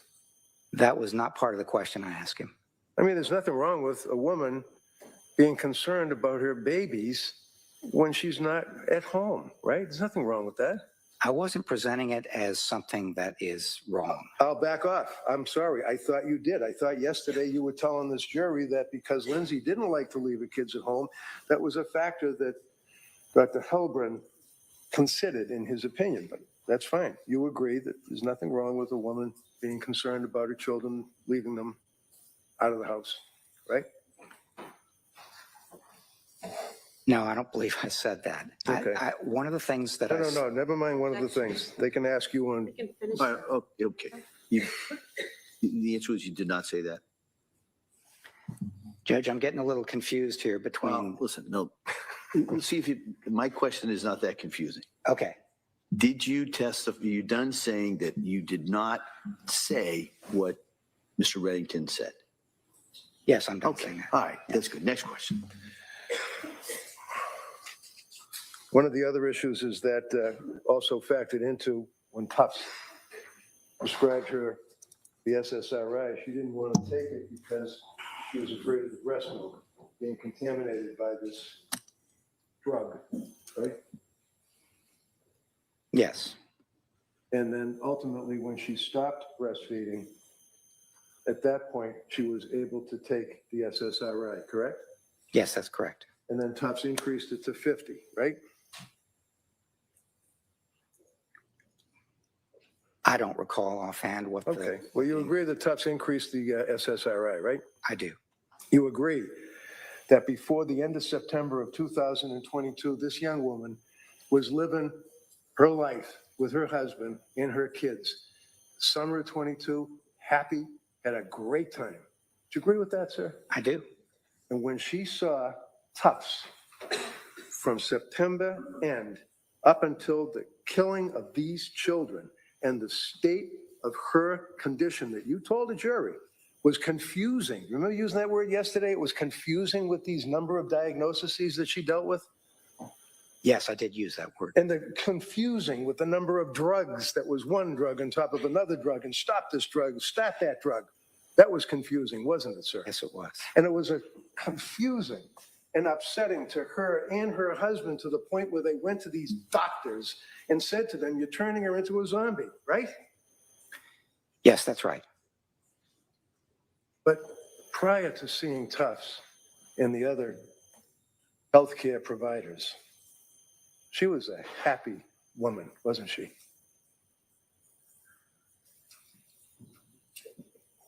She was in many respects happy, pleased with her life.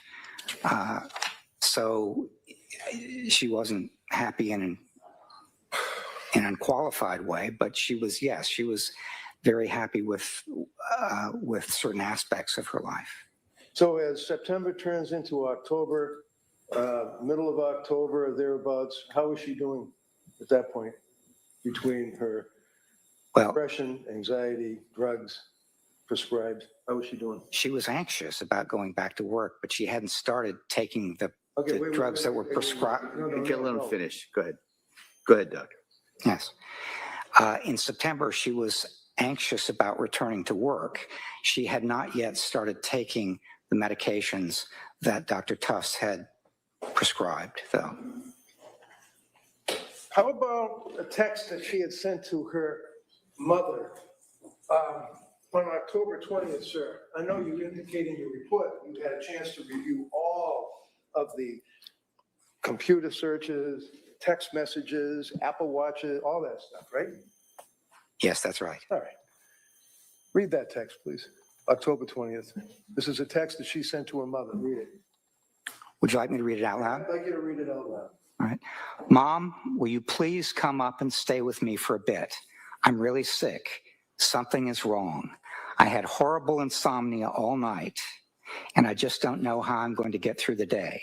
I started taking the medicine my doctor prescribed for anxiety, and I think it's made things worse. It's just really scary, and I don't want to be alone. Did her mother come up the next day and stay with her? Oh, I don't know. I'd have to go back and look at the records. I'm sure.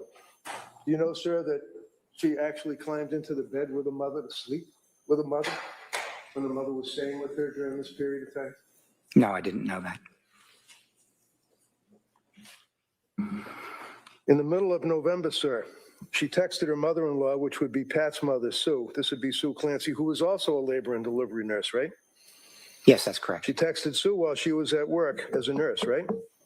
Yes. And Sue was in the emergency room and actually realized that Lindsay was at the hospital and stated that she felt unwell. Is that right? Yes. Did Sue see her in the hospital, if you know? I think she met with her in the emergency room. Okay. And then her mother-in-law was trying to help her out and referred her to another person that was a friend of a friend, so to speak, right? To help her out? The nurse practitioner, is that who you're talking about? Yes, yeah. Yes, that's right. And she was able to meet with that individual, Paul, until she left, I think like a week later. She went on to another job, right? I think that's right, yeah. And that's when she saw Nurse Gelada. Was that correct? To my memory, that's correct, yes. And then would you agree with me, sir, that at this time frame in November, she was having real difficulty with sleep disruption, yes? Yes, I would. She had concerns all along about this, starting in mid-October, about the impact of the medications on her insomnia, correct? Yes, insomnia was one of the first problems that she experienced when she started taking the medication in October. And she expressed the fact that she believed that the medications were obviously having an adverse effect on her. They were damaging her brain, right? She did express that view, yes. And then she still, however, had a positive outlook and was hoping that things would turn around in her life and that she could get back to being herself, is a quote, right? Yes, that's right. But instead, and I quote your words yesterday, it got worse. Yes. Late in November, she's still having a lot of trouble sleeping. She thought that she was close to, and I quote, the end of her rope. Bad analogy, but nevertheless, that's what she said, right? Yes, it is. She was feeling off, disconnected, sort of like a zombie, your words, testifying here yesterday, sir, correct? Correct. She was reporting at this point panic symptoms, concerns about the benzodiazepines, correct? Yes. Indicated that she was disoriented and forgetful, correct? Correct. You told us that she stated that she was disconnected from her body. Isn't that correct? That's how she described feeling, yes. Could not relate to people, felt that she was in a disassociative state. Isn't that right? Yes, that is right. Thought that the medication was resulting in this type of development in her life, correct? She felt the medications were contributing to this. Yes, that's correct. And in December, and I quote you, it's not getting better. It got from worse, it got better. Oh, actually, not better. It got worse again, didn't it, in December? December was probably the worst month for her, as she described it. And in December, sir, you recall that she indicated, and I quote from your testimony, horrible intrusive thoughts. She had thoughts about harming herself, potentially as she continued to experience these thoughts later into December, correct? Yes, that's right. These thoughts, did anyone say to her, are these thoughts, are these coming from outside your head? Are they coming from inside your head? Are they male voices? Are they female voices? Anybody ask anything about thoughts, what they were? According to the medical records, not according to your guess. That's a standard kind of question when you're My being question, sir, is you read the medical records. No, overruled. Can you answer that question based on Dr. Helbrin's review of the medical records of what this young lady went through in that hell that she was living? Is your question, did someone ask her about hallucinations? Yeah, if or I come thoughts? to you for help and I say, I've got intrusive thoughts about killing myself, and God forbid, I'm thinking about killing my kids, I've got these thoughts in my head, would you ask me? Voices? Thoughts? What are they? Does anybody ask that question? Yes, that's a standard question that psychiatrists ask at the beginning of each appointment. It's a standard mental status question. Did any one of those psychiatrists ask Lindsay Clancy that question, according to the medical records? Anyone? Ms. Clancy completed the answer to those questions What on question? a number of occasions, Sir, if I might. questions? No, well, go ahead. What questions? Finish that question, and I'll let you have that question. Okay. Finish the answer. Questions such as, are you hearing voices? If so, describe those and so on. And the typical response that she gave as part of a question like that was no. How about when someone says, I've got dark thoughts? Does anybody, professionals, ask, what are the dark thoughts? If somebody said, I'm having dark thoughts, then the follow-up question would be, tell me more. What are the thoughts? Tell me, just give me some descriptions of what you're having, what you're thinking, what it's like, and so on. So if a patient goes to a doctor and says, I'm having these intrusive thoughts, I'm having dark thoughts, I'm having thoughts of, and at the same time frame in December, she's talking about harming the children, correct? She said that those thoughts had come to her at times. At times? Yes. And she'd mentioned that to her husband, didn't she? That's what she said, yes. She mentioned, did you talk to her husband about it? Yes, I did talk to her husband. Tell you that she said that to him? Yes. A couple of times she said it to him, right? A couple of times she said, I'm having thoughts, and he asked her, give me more detail if you could, and she said, they're just thoughts, it's not a plan, that sort of thing. You got this girl living in her house with her kids, saying she's having dark thoughts, saying she's thinking of harming the children, and Patrick's response, according to your testimony, is just basically just power through it, you'll be okay? Objection. No, overall. Wow.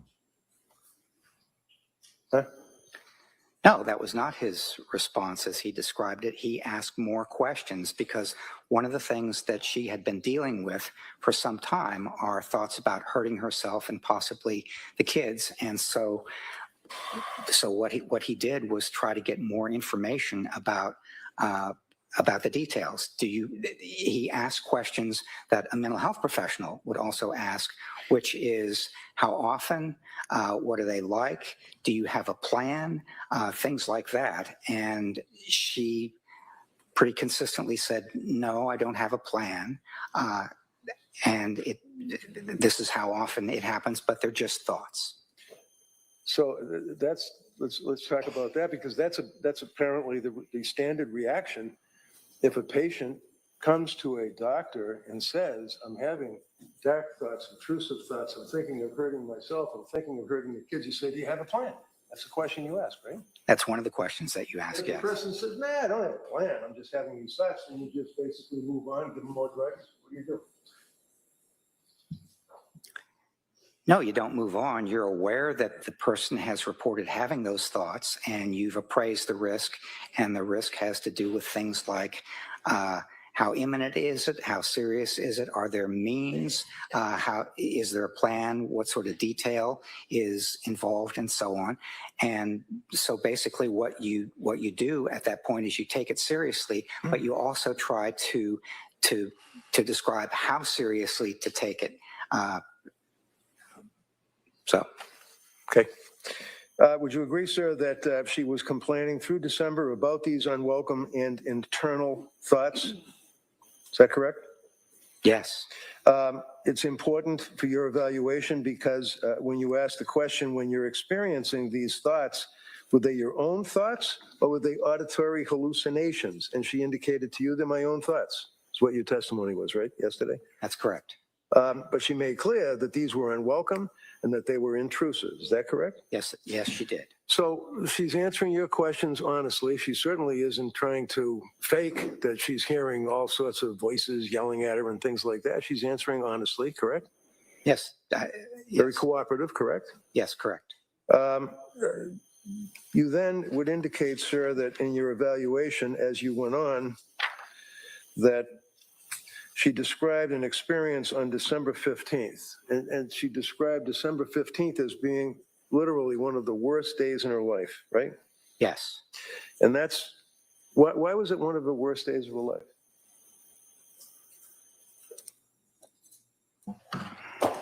Well, it was one of the worst days because things were getting more intense and difficult, and the thoughts that she was experiencing were harder to handle for her. As a result of that, her husband, Pat, took her to the hospital, right? Correct. And you indicated that it looked like she was having general anxiety symptoms, right? That's your testimony yesterday. It looked from what the records reflected that anxiety was something that they were focusing on her experiencing. And then you said in your testimony, but not so much the postpartum. What does that mean? It means that in December, she would have been 7 months away from giving birth to Callan. And consequently, it was less likely to be postpartum than depression for other reasons, or bipolar or major depression or something like that, rather than postpartum depression or postpartum psychosis, something like that. Because you know that postpartum is not a medical diagnosis. That's just the fact that you had a baby, right? I do know that, yes. Okay. And when she went to that hospital, did they provide any help for her or any medication, or what happened on December 15th? She did not stay in the hospital very long. And so, no, she didn't remain there long enough to get the kind of help that you would usually get on an inpatient basis. But the next day or thereabouts, she goes back to see Tuss, right? Yes. Okay. So she immediately tries to reach out for help to anybody that would listen to her, right? She was trying hard to get help. Now we get to December 20th. December 20th wasn't a very good day either, was it? Well, that was the day she went to the she went to the Rhode Island hospital that had a postpartum program. Now, you know from looking at the medical records that, in fact, it was recommended to her, I think by maybe the LAFCW young lady, Letitia Dukes, but maybe I'm wrong. You're in the records. Someone told her to get in touch with this Rhode Island hospital, right? Yes. They specialized in postpartum care for women that possibly are going through postpartum psychosis or postpartum depression, right? Yes. And Pat, her husband, took her and dropped her off, and then he went skiing with Cora. Is that correct? Correct. And he dropped her off in that hospital, and she was evaluated by a doctor and some people, correct? Yes. And you reviewed those medical records, right? I did. And when you reviewed the medical records, did you see that she was also involved in group discussions and crayons and coloring and things like that? Yes, I did. Yeah. Did that help her out, do you think, coloring? There's a number of things that they try to do. I think coloring as such would not be helpful, but Okay. there's art therapy and there's various other kinds of things that people are involved in. All right, so various other things that people are involved in. So I assume the people you're referring to would be the employees of the hospital. Or the patients who are attending the postpartum program. Okay. So what exactly was the program? What did they do? That one day that she was there for 8 hours, what did they do? She wasn't accepted as part of I that didn't ask you program. about that. I asked you, what did they do? Well, they evaluated her, as my understanding from reviewing the records. And then what happened, sir, when they evaluated her? They evaluated her and they indicated that she was not appropriate for their program. And you testified yesterday that, and I quote, they said she did not necessarily fit into their postpartum program. They did offer her 3 other programs. Remember that, sir? Yes. Okay. And then you indicated that patient was offered several options, including inpatient treatment for medication management, right? Yes. A partial hospitalization program focused on general mental health, Yes. right? Yes. Where was that program? I don't know. Or continued outpatient management, right? Yes. What is that, like going to see Tufts? Outpatient management? Yes, that's living at home in the community and being treated by a psychiatrist, which is what Dr. Tufts was. Right. Well, okay. So patient plans to follow up with her outpatient provider for guidance. Is what you said yesterday, right? Yes. And she did the next day, right? Yes. And do you think that it's that a doctor who has been licensed as a physician psychiatrist advertising that they specialize in postpartum, postnatal issues is qualified to treat a young woman with this symptomology that she brought to that desk? Oh, I'm sorry, to the television set? Mm-hmm. I don't understand your question. Well, you know that she never met, Tufts never met this girl. She never met her, ever, until she sat in that witness stand. I understand that their treatment was done remotely. Was remotely? So when I say the television, that's what I mean. It's like you're on Zoom, you're on whatever. I apologize for that. Yes. Yeah. So she went the next day and actually remotely accessed a meeting with Dr. Tufts, right? Yes. And then she went back onto her schedule with Dr. Tufts, but that didn't help so much. Is that correct? You indicated that she was still numb. She was still having suicidal ideation, things of that nature, right? Correct. Okay. One of the things that you said, though, sir, yesterday is that her admission to the hospital was because they did not feel, and I quote, that she did not necessarily fit into their program. You recall that? You mean their failure to accept her into the day program? Their failure to help her, period. They told her to leave. It's my understanding that what they said was that you don't fit with our program because it's not a postpartum phenomenon, and that's what the program is about. Did you really read those records? Yes. Seriously? Yes, I did. Okay. And So I tell me wrote again. something about, in my report, I wrote something about it. Wait for the next question, okay? Yes, Your Honor. So you read the records from that Women and Man. Infants Hospital in Rhode Island. Yes. On this jury, right?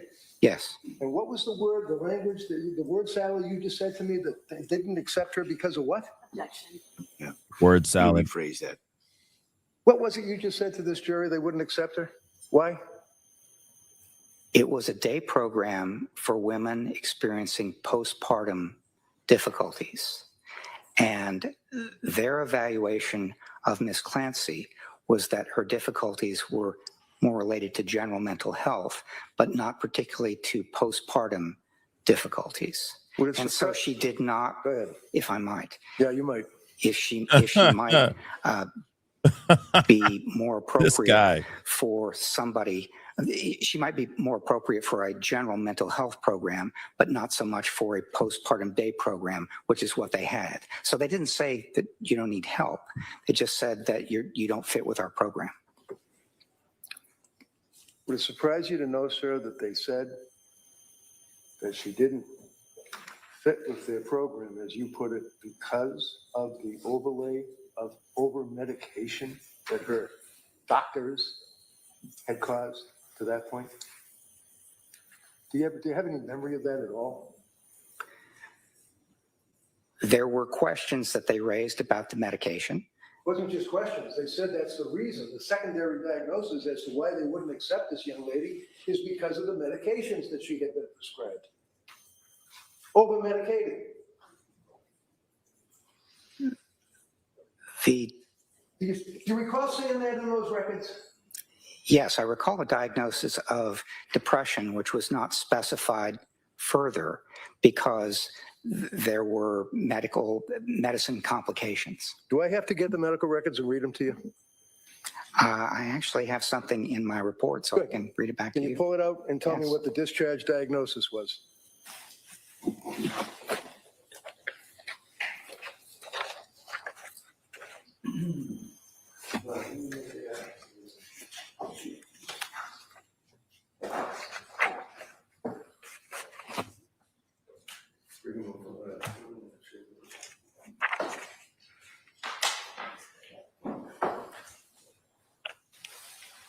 Exhibit 220.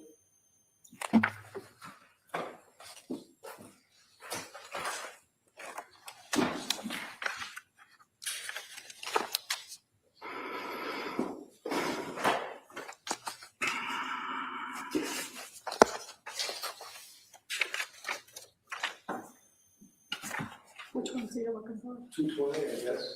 Women and infants hospital record.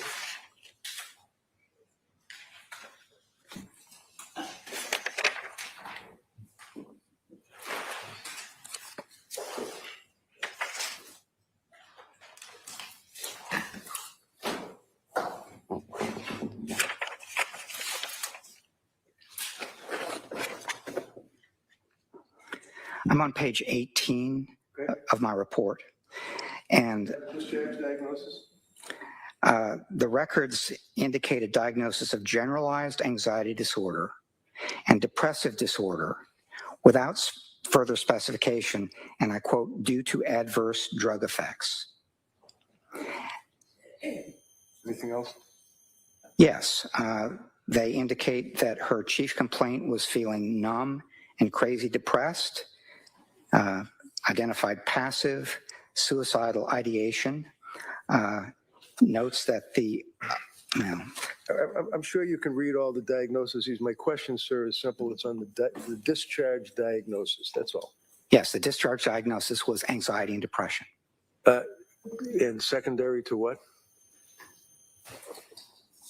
They didn't specify more about the depression because it was due to adverse drug effects. Okay. And in your review of the record, sir, did you then see that the doctor at the Women and Infants at least was concerned enough about the overprescriptions that she reached out to Dr. Gelada to speak to her? Dr. Gelada? Sorry, nurse practitioner Gelada. Yes. Yeah, okay. It's like Captain Major, that type of thing. But Gelada, you know who she is, right? I do, yes. Okay. Did they reach out to nurse practitioner Gelada? I did not see that in the records. Can we break here, Judge, because I got to get the records? All right, it's 11 o'clock. So why don't we take the morning recess at this time? And we'll come back shortly. Okay? All right, please. Good. I close the door, please. Oh boy. Oh boy, oh boy, oh boy.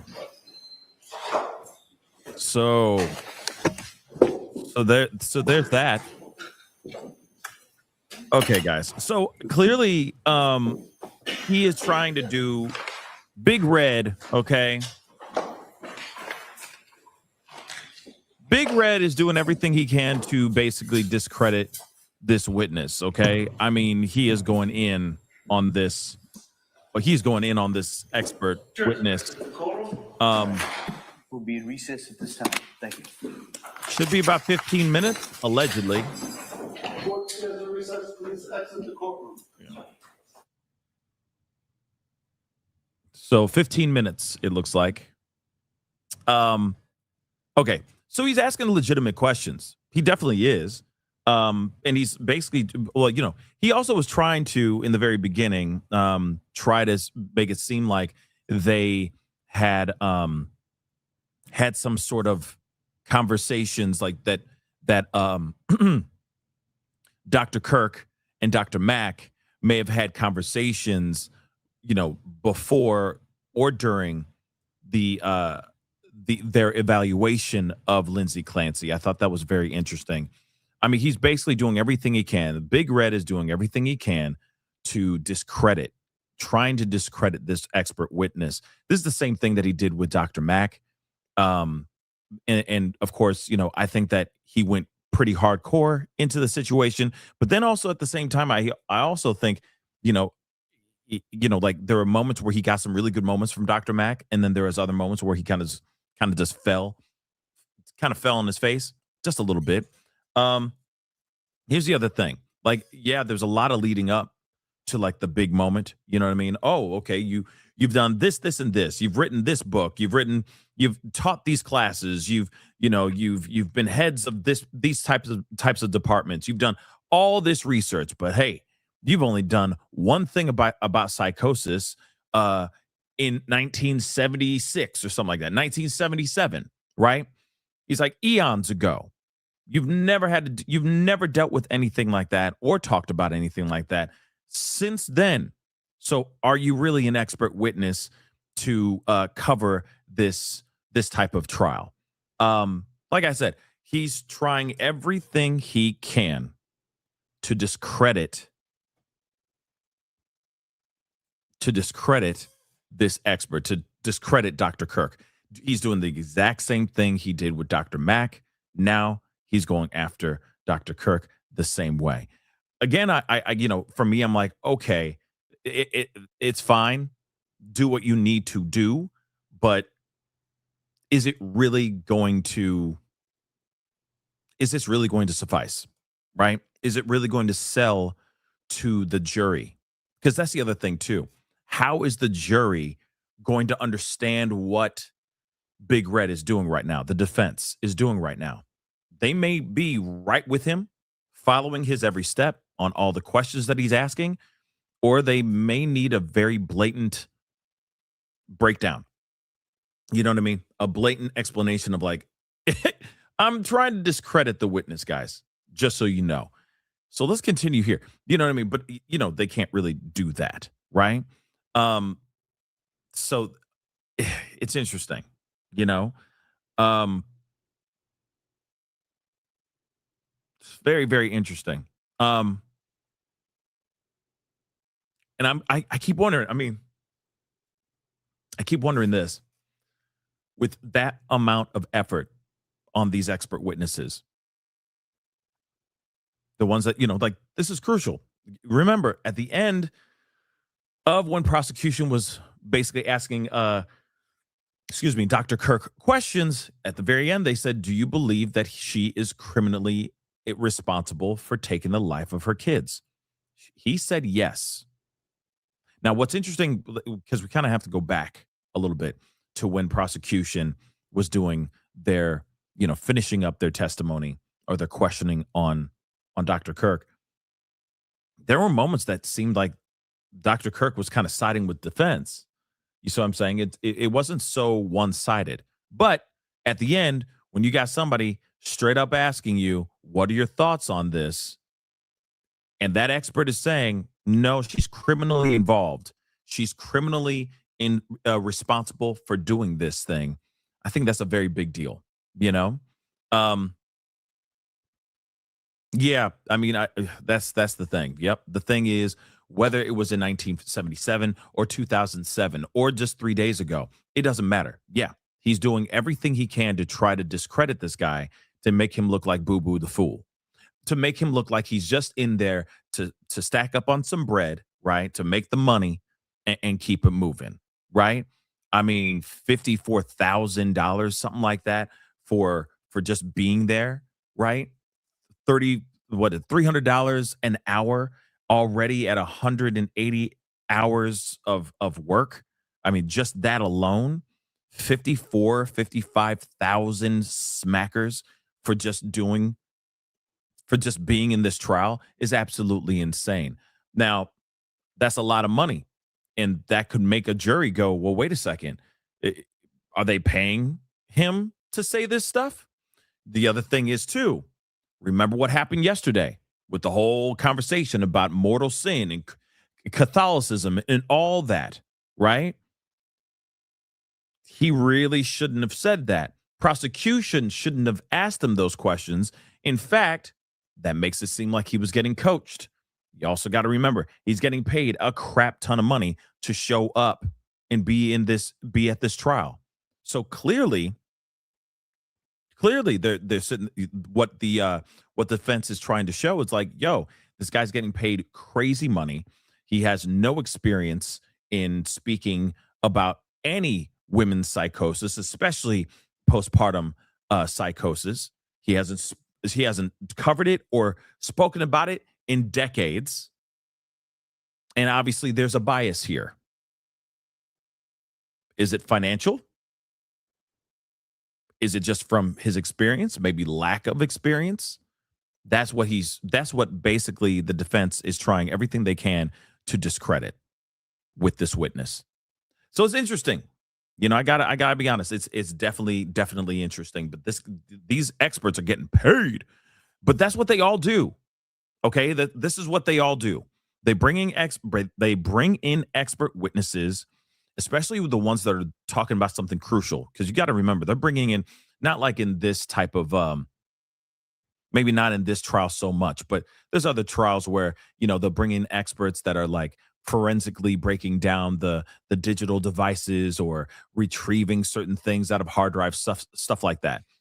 Not every day do you have them attacking, you know, like prosecution or defense attacking those expert witnesses. Let's just be real.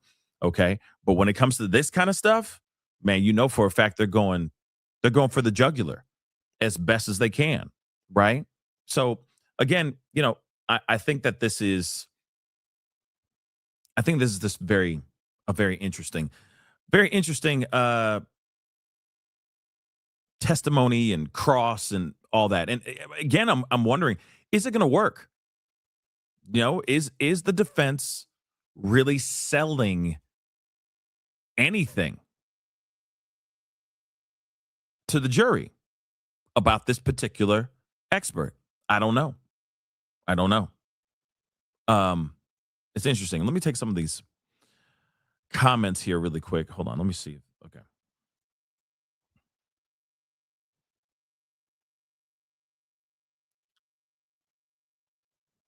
Let's see. Ryan, thinking she got high on math as usual. Wait, what are you guys talking about? Oh, that's something else. Hold on.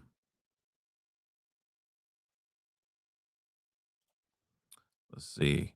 He's trying to Farron, thank you so much. He was more trying to discredit his credentials versus discredit his diagnosis, not psychosis. That's a lot of things. Okay. And that could be detrimental. It depends on if the jury catches it. Like I get it, he's going ham. Like he's seriously going ham. But at the same time, it depends on if the jury's catching what he's putting down. If they're picking up what he's putting down, right? And that's important. But it could be detrimental. But they could also be looking at him being like, he's an expert. He knows what he's doing. He's, you know, what he just read down, by the way, is his years and years, decades of experience. Yeah, sure, he hasn't done women's psychosis or postpartum psychosis in decades, but he's still an expert in his field. So they may look at that and go, so he's still an expert in his field. You got to also remember, you know, this department of psychosis, okay, this specific department of psychosis is not a normal thing, if that makes any sense. It's not something that we talk about very often. So it's kind of like a new uncharted territory for the general public, right? Especially for these jurors that are sitting there listening to all of this. This is something that's very unprecedented in that way. Have we ever had a murder trial use postpartum psychosis ever? Last I checked, no. Maybe there is one, but not that I know of. You know what I mean? So again, you know, something that's so finite and so unique, I don't think there's going to be a lot of people that are like that are experts in that field specifically, let's just say, So I don't know. This is a very, very interesting situation. Andrea Yates. Actually, that's a name. Hold on. I'm glad you brought that up. Thank you for bringing that up. Give me a second here.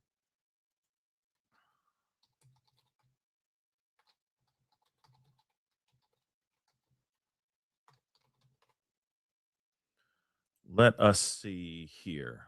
Okay, Andrea Yates, American woman. Let's take a look at this real quick. American woman who gained national attention for drowning her 5 children. Yikes! In 2001, while suffering from severe postpartum psychosis. Okay, that's news for me.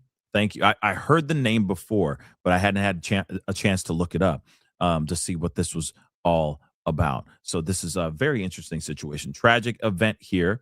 It happened on June 20th of 2001 in a Houston suburb. She drowned her 5 children in the family bathroom. Okay, so 5 children as old as 7 and as young as 6 months old. That's crazy. After the unalivings, she called the police and calmly confessed. So mental health struggles. She suffered from severe postpartum depression and postpartum psychosis. She had a history of unaliving, self-deletion, attempts, and multiple psychiatric hospitalizations. So multiple psychiatric hospitalizations and multiple attempts on trying to end it all. Okay. She believed that her children were not righteous and that taking their lives was the only way to save their souls from eternal damnation. Why does this sound familiar? Maybe I have heard this before. I just didn't realize that it was surrounding postpartum psychosis, but that's very interesting. So the first trial, a Texas jury found her guilty of capital M, rejecting her insanity defense. She was sentenced to life in prison. Then they had an appeal. An appeals court overturned the conviction because a prosecution medical witness gave false testimony during the trial. That's interesting. So then there was a second trial in 2006. Wow. And they found her not guilty by reason of insanity. Wow. She was admitted to a maximum security state psychiatric facility in Texas, where she has remained under medical supervision. Her case brought widespread public awareness and discussion to severe maternal mental illnesses like postpartum depression and postpartum psychosis. That's very interesting. I didn't know. I feel like I've heard this story before. Like, she wanted her kids needed to, like, something about her. She was trying to save their souls. I feel like I saw like a reenactment movie or something, like some sort of, like Lifetime movie reenactment thing. Maybe I'm wrong, but it does sound familiar now that I've read that. But that's very interesting. But let me just say this. That was in 2001 when she did that. The trial was the second trial where she was found not guilty by reason of insanity was 20 years ago. So, okay, in the last 20 years, fine. But what I'm saying is, this one is definitely put out there for everyone to watch, everyone to, it's definitely in the headlines, right? So, but you don't have this happening very often. Does that make sense? We have plenty of people that say the insanity plea. We hear that all the time, right? In fact, like what? Isn't, what's his name? Nick Reiner. Isn't Nick Reiner going to be using the insanity plea? Aren't the Siders family members, not all of them, but some of them, aren't they going to be using the insanity plea as well? Not competent to do this, that, and the third because of their mental states, etc. Isn't the Elizabeth Sider, from the House of Horrors in the House of Horrors in Ohio, isn't she trying to go and say, hey, I'm not competent for this. So we hear about mental health a lot. We hear about insanity plea a lot, but it's not very often that you hear postpartum psychosis. It's not every day when you hear about, where is it? About cannabis psychosis, for example, okay? We don't hear this kind of crap. We don't hear this every day. Not every day. Cannabis psychosis. You got another thing coming, okay? You got another thing coming. In university and another thing coming. But it exists. She got off on it. She got away with it. You see what I'm saying? This particular person here, right? So again,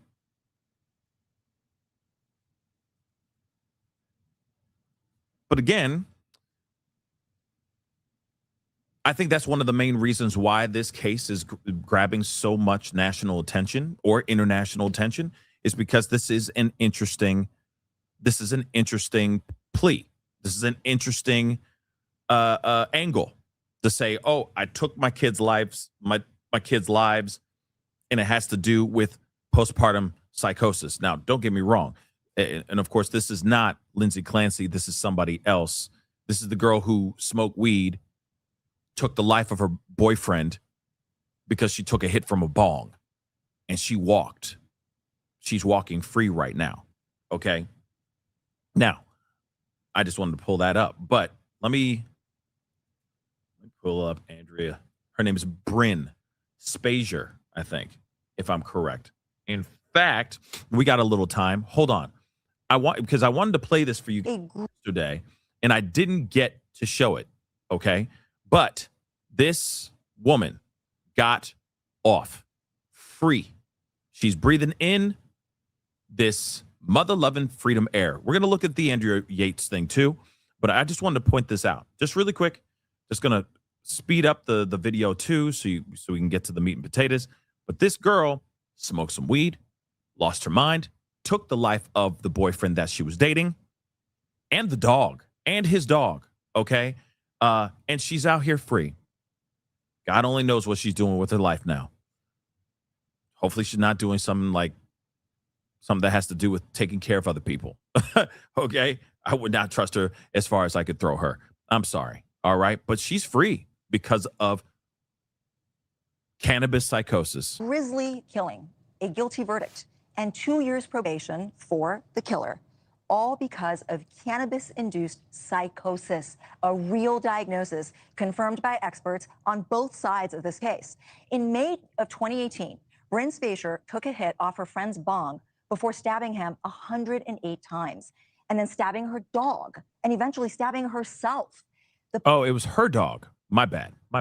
Potency of the weed and the manner it was consumed, especially for someone who was not an experienced pot smoker, experts say, triggered the psychosis that led Bryn to have visions and to hear voices.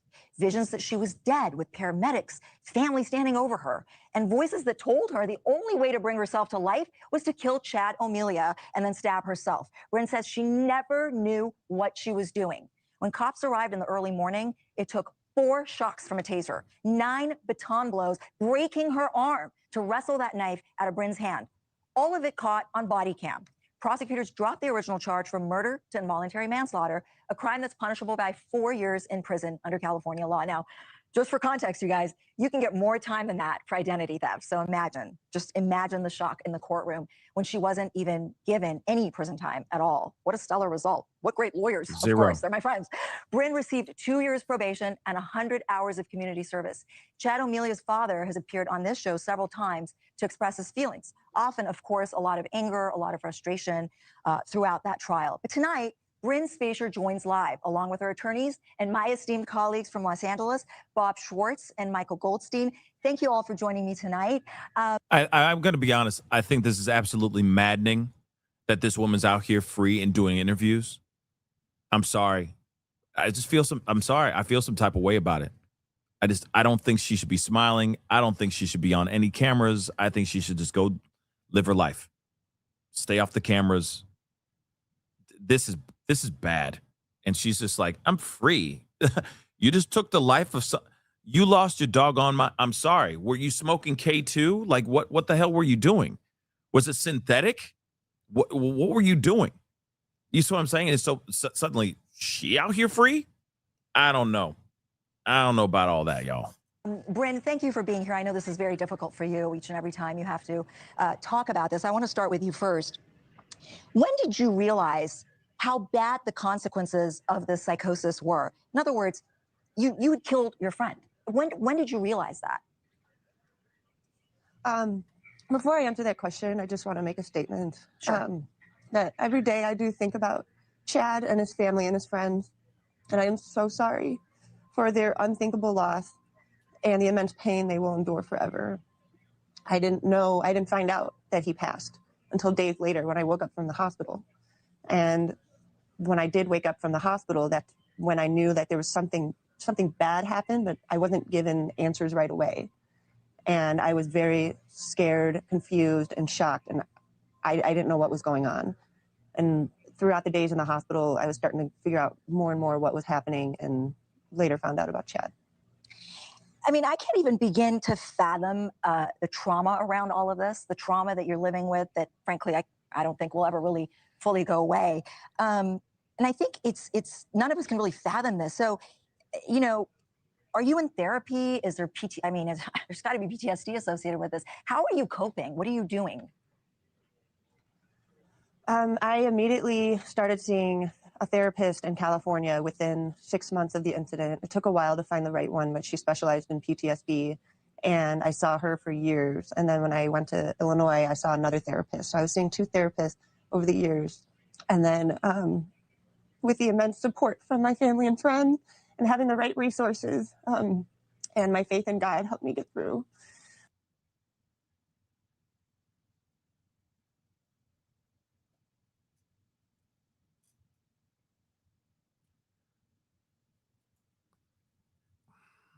I have no words. Nah. I'm sorry. I just not feeling it. Not feeling it. If you ask me, I'm not feeling it. Okay. She, you know, what she did is what she did. That man's no longer alive. Her dog ain't even here anymore. Okay. I'm just gonna keep it a bean. Nah. It doesn't work for me. Sorry. That she took somebody's life after smoking weed. I have no, like, my heart goes out to her. No, it just doesn't. It's gone. None of that. I don't have that. No disrespect. It's just, yeah. And then how she's in these interviews, and it's just like, yeah, you know, to the families and all that. It's like, yeah, you need to not do any interviews and all that. And I get it that the reporters have to have some sort of sympathy because they're bringing somebody on who, you know, just did something really, really terrible and all that. But I'm sorry, the fact that she's free out here, the fact that she's free to live her life, I got a massive problem with that. Massive. But okay, that is okay by me, I guess. I mean, I didn't have to make the decision, but if you see, like, the justice system is mucked up, y'all. The justice system is mucked up. Okay? Because here's the thing. If Lindsay is found not guilty by reason of insanity, she's still going to be locked up. You realize that no matter what, she's still going to be locked up. She's not going to be out anytime soon. It'll be a lifetime of her being locked up. It doesn't matter if she's found guilty or not. I still think, okay, regardless if this was a form of some sort of psychosis, she took the life of those kids. She admits that she did it. There's no question outside of that. All day you can sit here and be like, oh, is it the psychosis? Sure. I mean, if they can prove that here in court, by all means, let her be found not guilty by reason of insanity. Part of me doesn't feel like it's the same. It just doesn't. She felt some type of way for a while, several months of her having these thoughts. that she was saying to experts and to her own husband. She wanted to be gone, right? She also realized that if she leaves, then her kids will suffer without her. They will not survive. So she said, hey, might as well just do both, me and them, or them and then me. And then we can all be together in heaven, right?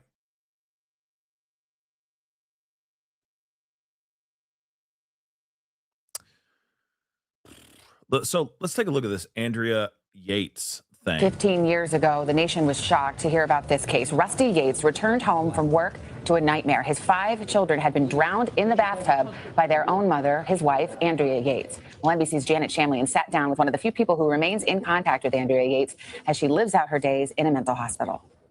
It was a crime that horrified the nation in June of 2001, 15 years ago. Andrea Yates drowning her 5 children in the bathtub of her Houston area home. She then called 911 to report what she'd done. You need an ambulance? No, I need a police officer. Yeah, send an ambulance. Noah, John, Paul, Luke, and baby Mary, 7 years to just 6 months old. Her husband Rusty was working at the time. He returned to a scene of sheer terror. Cops were crying. There was a lot of emotion there. They were the guys that had gone in that house and had to recover the bodies. This morning, police found. I'm sorry.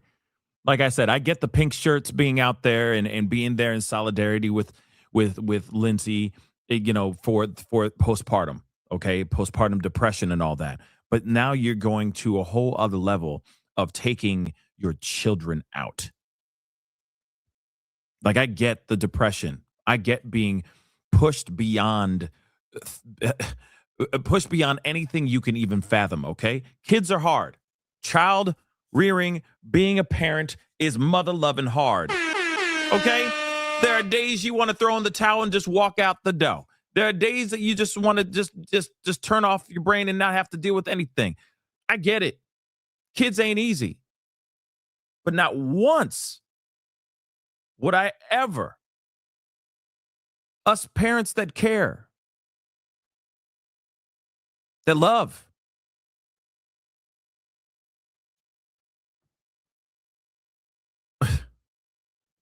are you going out and telling your children to go with God?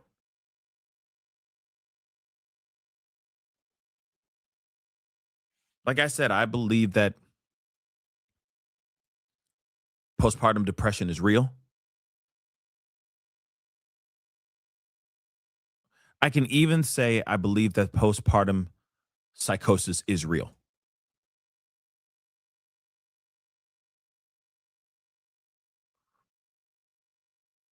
But you're taking the very precious souls that you brought into this world, and you're just taking them out.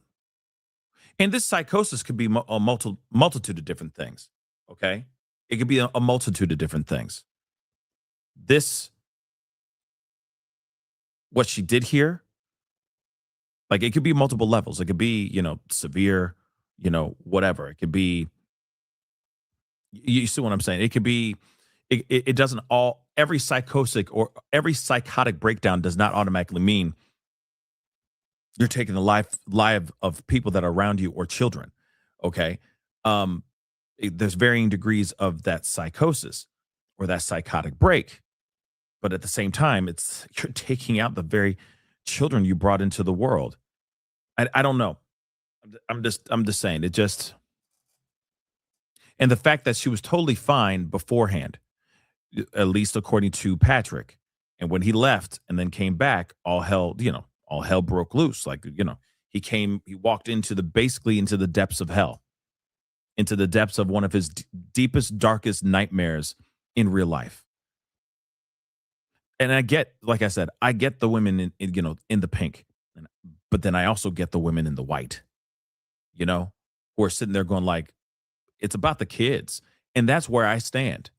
It's about these doggone kids that unjustifiably lost their lives by the hands of the person that's supposed to be taking care of them. They're to protect them and nurture them and raise them right.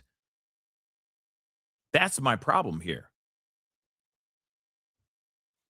And you mean to tell me she had a voice in her head saying, now's the time, do it. This is your last chance, but at the same time, still present enough to tell her children out loud to each one as she was slowly taking their lives to go with God. I don't know, guys. This is not a situation where this woman should be, walking free like this girl who brutally murdered her boyfriend after taking a hit from a bong. I think that's wrong too. That person still took the life of somebody, and that person, that Bryn Spazier person, is alive and well and free. 2 years probation for taking the life of somebody, attacking them over 108 times.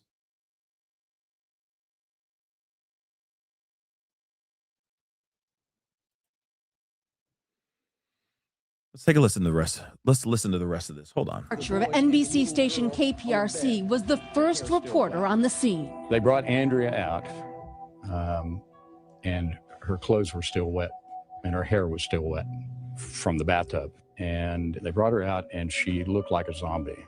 There was a sort of wildness in her eyes. Even with a long and documented history of mental illness, including suicide attempts, she was charged and convicted of capital murder.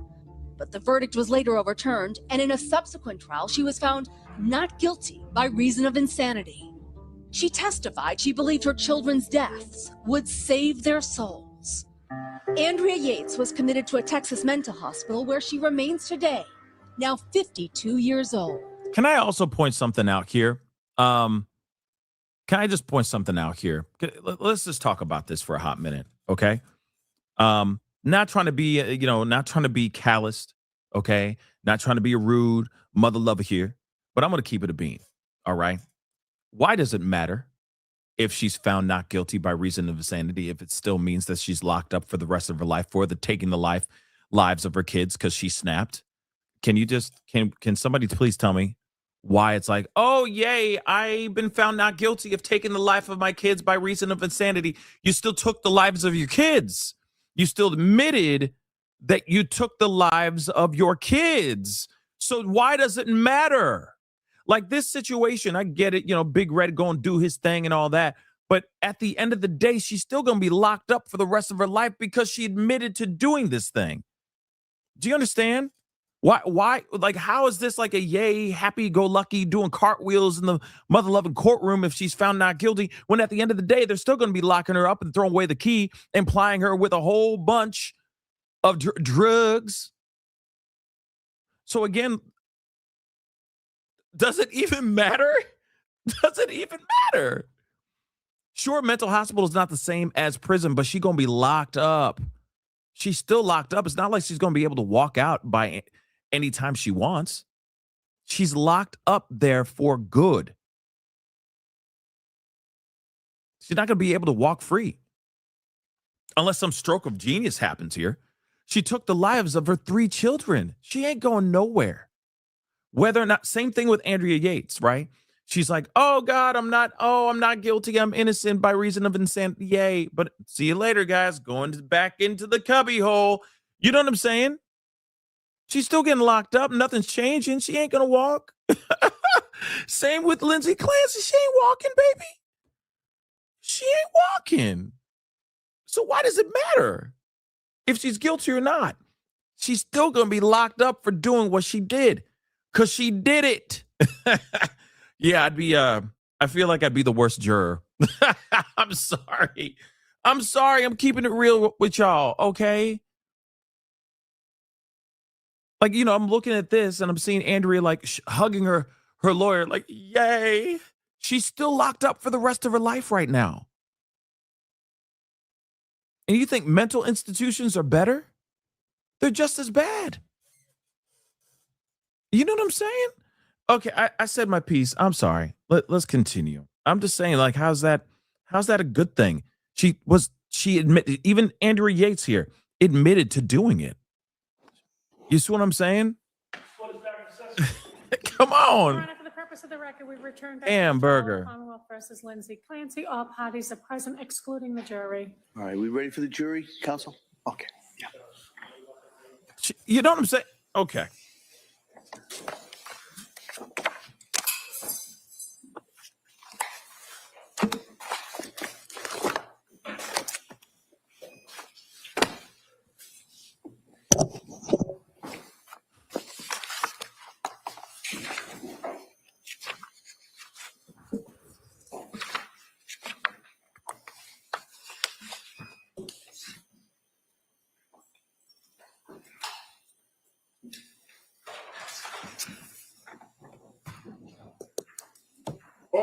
All right.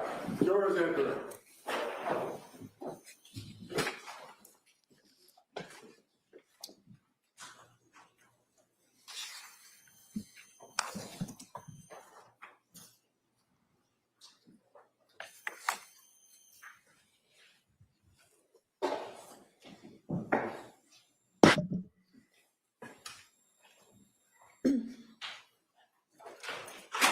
This court's now in session. To be seated, please. Your Honor, for the purpose of the record, we return back to the trial of Commonwealth versus Lindsay Clancy. All parties are present, including the defendant and including the 18 jurors. All right. Attorney Reddington? Thank you. So I now have, sir, Exhibit 220, which would be the records from the Women and Infants Hospital that you read prior to coming in here today, correct? Yes. And when you read the records, would you agree with me, sir, that there was a history of present illness, which means they would ask Lindsay questions about how she felt, what her medications were, things like that, right? Yes, I would. And when you were reviewing this, did you note that she indicated that she was feeling, and I quote, because it's in quotes, crazy, depressed, numb to all emotion, end quote, quote, can't feel love, end quote, quote, my life is becoming a disaster, end quote. You saw those? Are you quoting from the records or from my report? Records, Exhibit 220. Okay, yes, I would agree that those were words that were used when I reviewed the records. And when you were talking with Lindsay, did you ask her what she meant by saying she can't feel love? Yes, she said that she felt like a shell. She felt hollow. She felt like a zombie. She felt emotionally flat as a pancake, which is also one of the phrases that was used in those records to describe her mood. Okay. My life is becoming a disaster, quote, can't feel fear, end quote. What did that mean? Did you ask anything like that? Can't feel fear. I didn't ask her specifically about can't feel fear. She indicated that she was she couldn't feel things emotionally that. Worried that she is, quote, messed up beyond repair, end quote. That was in the records, correct? Fubar? That was several places, yes, including the records. Quote, takes all the effort in the world just to breathe, end quote. That was in the records, correct? Yes. Fubar. And in the interviews of friends and family, would you agree in this time frame, which was in December, to the end of December, that she was having difficulty even getting out of bed? Yes. She felt very heavy. She couldn't even walk. She had difficulty with her personal hygiene, correct? Yes. Was worried about how she's going to take care of her kids and feed them and watch them while Patrick was working, right? Yes. And one of her goals, and I quote, was to come off meds and be able to sleep, end quote. Yes. Now, insomnia, you agree with me, is very serious. Oh, I would absolutely agree with you, yes. And that can lead to any number of things, right? Yes. Can even lead to psychosis, right? Yes. Okay. I asked you about the treatment plan and recommendations that the district attorney had asked you about as well. And if I may, and if you need to look at it, let me know. It says treatment plan, admit to DHP. Do you know what DHP is? No. Okay.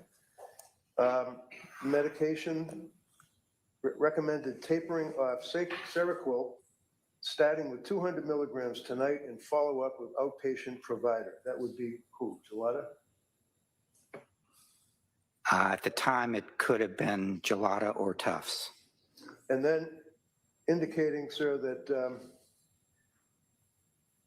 diagnosis that we talked about, if I may approach, can you, right here, just read number 1 and 2?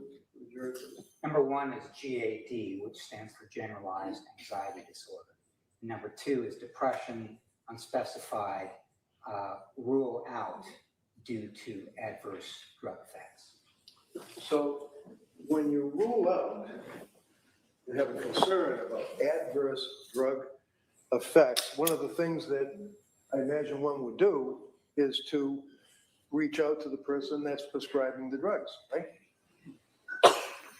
It's possible. There could be other strategies as well. You could change the medication. You could discontinue it. There could be a number of things. And when you read the record, sir, again, page 9 on the treatment plan, did you make note of the fact, and I quote, of note, we attempted to reach current outpatient provider Rebecca Gelada, NP, but did not receive a call back.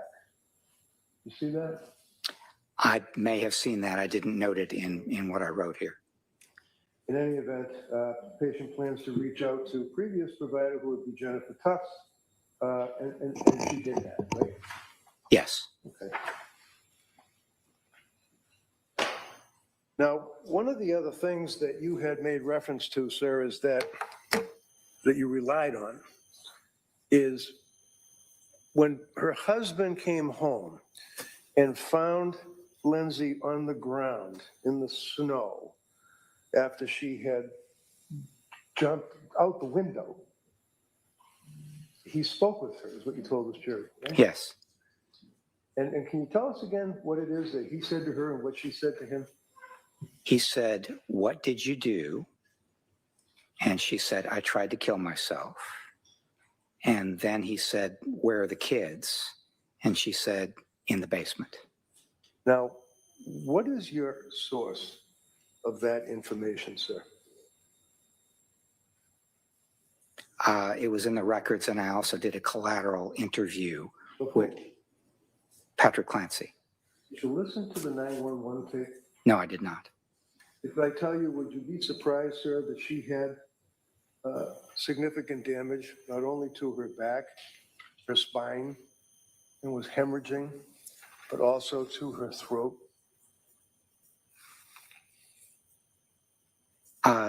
No, I would not be surprised. She injured herself very badly when she jumped out that window.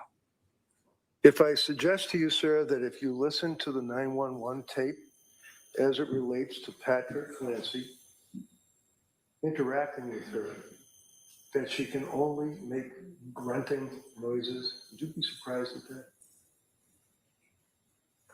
I would be surprised, yes. And you never listened to that tape? I did not.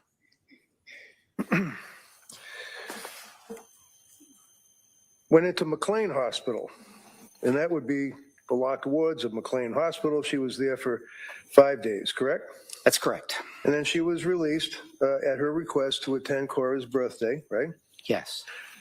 When she was released, would you agree, sir, that, well, while she was there, she continued to describe her mood as numb, denying things like that she's not having hallucinations and suicidal thoughts or homicidal thinking at the time, and that would be prior to her discharge. Is that right? There was a lot in that question, so if you could break it down for me, I'd appreciate it. No, I'm just going to ask, sir, if would you agree with me that she indicated what her mood was prior to discharge, right?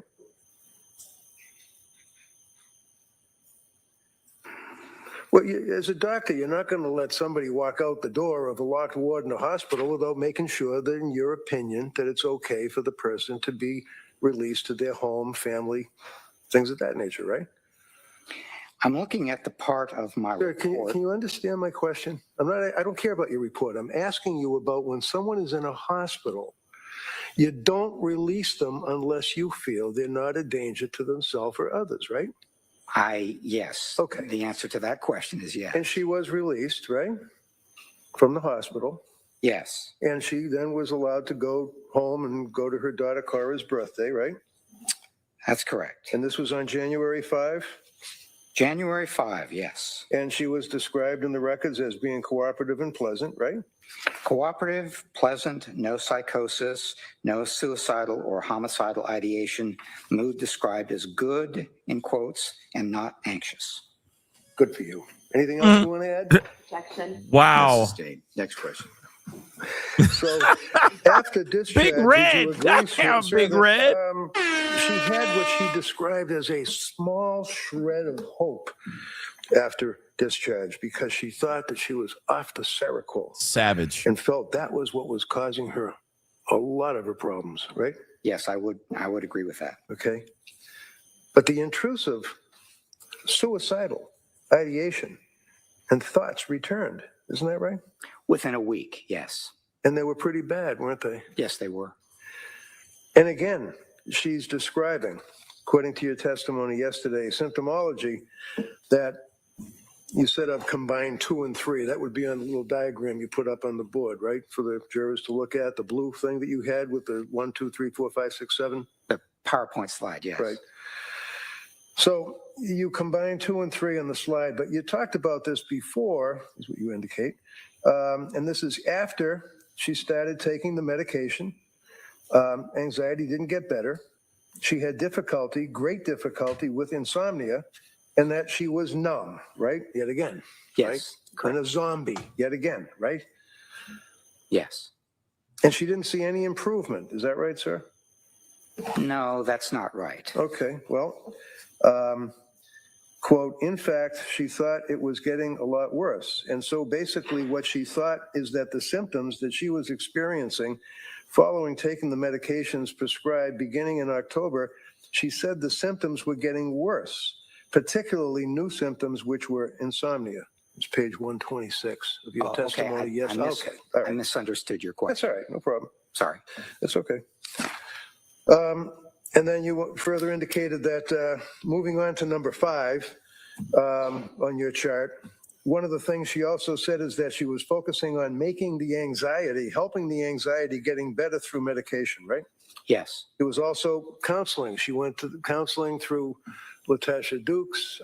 Miss Gelada was still treating her, correct? The counseling was limited, but yes, that is correct. She was involved in some counseling. So it was limited. Is that a bad thing? Did this woman not want to go to anybody that would help her, sir? Are you trying to tell the jury that she was avoiding help? Sustained. Next question. So it was limited. How was it limited? It was short-term and supportive, as opposed to something where in the field you might pick a cognitive behavioral therapist, which is empirically supported for things like anxiety and depression and patience and things like that. Who makes that decision? Does a person like this make that decision, sir? Is it up to the patient to make a decision of cognitive, whatever it is you just said? Yes, it's certainly one of the things that an individual can do is looking for a referral from somebody who would be a cognitive behavior therapist or something like that. So yes. Go ahead. I don't want to cut you off. I'm All finished. set? I'm finished. She was focusing on trying to make this anxiety and make her feelings about her feelings go away. She wanted to be herself again, right? Yes, that's right. Now, there's nothing wrong with that, right? For a person to want to do that? Not at all. Okay. You indicated that she was concerned about resolving her problems, and the district attorney then asked you about if this is some type of her taking control of her life. You indicated that she is trying to take control of her life. Remember that? I testified that it was important that she felt in control and that she could make things happen and improve things through focusing and discipline and hard work. And that's what you've already agreed, that she was a person that wasn't afraid of hard work, right? Yeah, on the contrary, she worked hard and she got a lot of results from work. So that's not an issue that would be something that would be a black mark against her, that she's trying to take control of her life as it relates to these medications and what they're doing to her and her internal feelings of postpartum, if that's what she believed? I was not trying to develop black marks against her. I was just trying to describe how she thinks and feels and behaves. Sorry, you're right. All right. Next question. I thought you said yesterday that, you put 2 marks over this category, 3 marks over this category. This is possible. That's possible. You were considering these things, right? That was on another issue. Okay. Yeah. So as it relates to resolving the problems, that would include talking to doctors about different medications to try, researching medications on her own. This is your testimony. Asking friends and family for tips. Really? You're supposed to ask friends and family for tips about your mental psychosis, your mental state? I'm not sure what the question is. Well, Dr. Helbrin testified yesterday as it relates to, in response to questions from the district attorney about her resolving her problems, including talking to doctors about different medications to try, researching medications on her own, and asking friends and family for tips. Objection, is there a question? Yeah, the question is that good medical advice, sir, to tell a sick person who comes to a doctor for help to go ask their friends and family for tips? One of the things I would say is that when you want very much to improve, you, of course, ask your doctor and whoever else you're working with, but you might also ask other people in the family or friends any recommendations that they might have. That's sort of something that you do. And when you say sort of something you do, what are you referring to? The women that come to a doctor and the postpartum depression, postpartum psychosis, and ask for help, that they should go talk to their neighbors? I think that one of the things that's kind of a natural human inclination is to talk to people who are close to you, friends and family and so on, and say, this is a problem I'm having. Do you have any advice, or can you help in any way? And then over the course of the time that she was going through this experience into late January, she had a lot of providers offer a lot of diagnoses, and there were a lot of complicated considerations, so much so that the diagnosis that was given to her, being at that time adjustment disorder with anxiety and depressions, generalized anxiety disorder, major depressive disorder, bipolar disorder 2, postpartum depression, postpartum psychosis, postpartum stress disorder. Those are your words, sir. Yes. And that was all in January, wasn't it? Right? Stop saying no. Are you asking me whether she had all the symptoms of all those disorders in January? Your word, sir, for late January. Objection. If we could have the question and the response. Yeah, good. Next question. Go ahead. Did I just read right what you said in your testimony yesterday? I'm not understanding your question, Mr. Reddington. She also had psychotropic medication with adverse reaction. Your words to this jury yesterday. Yes. What is psychotropic medication with adverse reaction? What does that mean? It's pronounced psychotropic. And sorry? Oh, okay. It's psychotropic medication is medication that is prescribed to help treat symptoms of mental or emotional disorder. And it helps to improve, hopefully, the symptoms that you experience. And there was another part to your question, I think. Yeah, it's called adverse. Yes. These medications are available because for what they're prescribed for, they help most people. They have to go through clinical trials and all sorts of things. But for a few people, there are side effects and what we call adverse reactions, and they don't help. In fact, they might make things worse. And it appeared to me from reviewing the records that for Ms. Clancy, she's one of those few people where the reactions were very different, very poor, they were not the kind of reactions that were designed to have the medication prescribed for and improve the symptoms. She just had sort of the opposite happen. Look at her. You look at her, sir. Did she have adverse reactions in your mind after you evaluated her, looked at the medical records, and looked at all of the scripts that she had? Do you believe that she had adverse reactions? Sustained as to the form. Do you believe that she had adverse reactions? To the medication that she had been prescribed since September? Did she have adverse reactions, sir, up to the time of late January when you had no problem answering questions for the DA yesterday? Did she have adverse reactions into late January? I believe she was having adverse reactions from the time she began taking the medication in October up to and including January. Do you think that the treatment that she got from Tufts and Gelada was good? Objection. No, overruled. I don't know. That's not something that I evaluated as part of my evaluation of Ms. Clancy. You testified yesterday that she was returning to exercising in December. And then the district attorney followed up and indicated, well, she went to the Kingsbury Club in December. Remember that question? I don't actually. No? Do you know what the Kingsbury Club is? It sounds pretty fancy. I don't actually. Do you know that it's just an exercise place with a pool? You can bring your kids in a little restaurant? Once again, I don't know what the Kingsbury Club is. Well, there's no problem with a woman trying to exercise to try to avoid drugs and try to get herself out of any depressed state that she might be in after having a baby, right? No problem with that. On the contrary, it's a good idea if she can do it, and it's something that she used exercise all her life to help manage her mood and do better. One of the questions the DA asked you yesterday is about the manic state or hypomanic state, exercise, or things of that nature.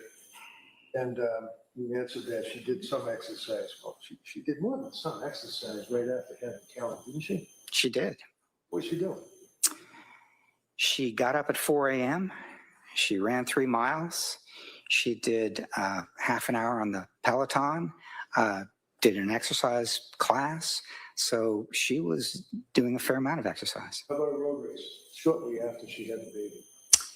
Yes, it's my understanding that she did that too. Yes. During that period of time while she's exercising and running and road races and all the rest, sir, would you agree, sir, that coincided with the same time that they were involved with the cleaning out of the garage and removing property and selling things? Do you agree with that? Yes. Would you agree that at the same time she was doing the beach blanket bingo or whatever it is on television, where she's selling people things like videos and lost money doing it? Would I agree what? Would you agree that she was selling videos online and it turned out that it was a scam and she lost her money?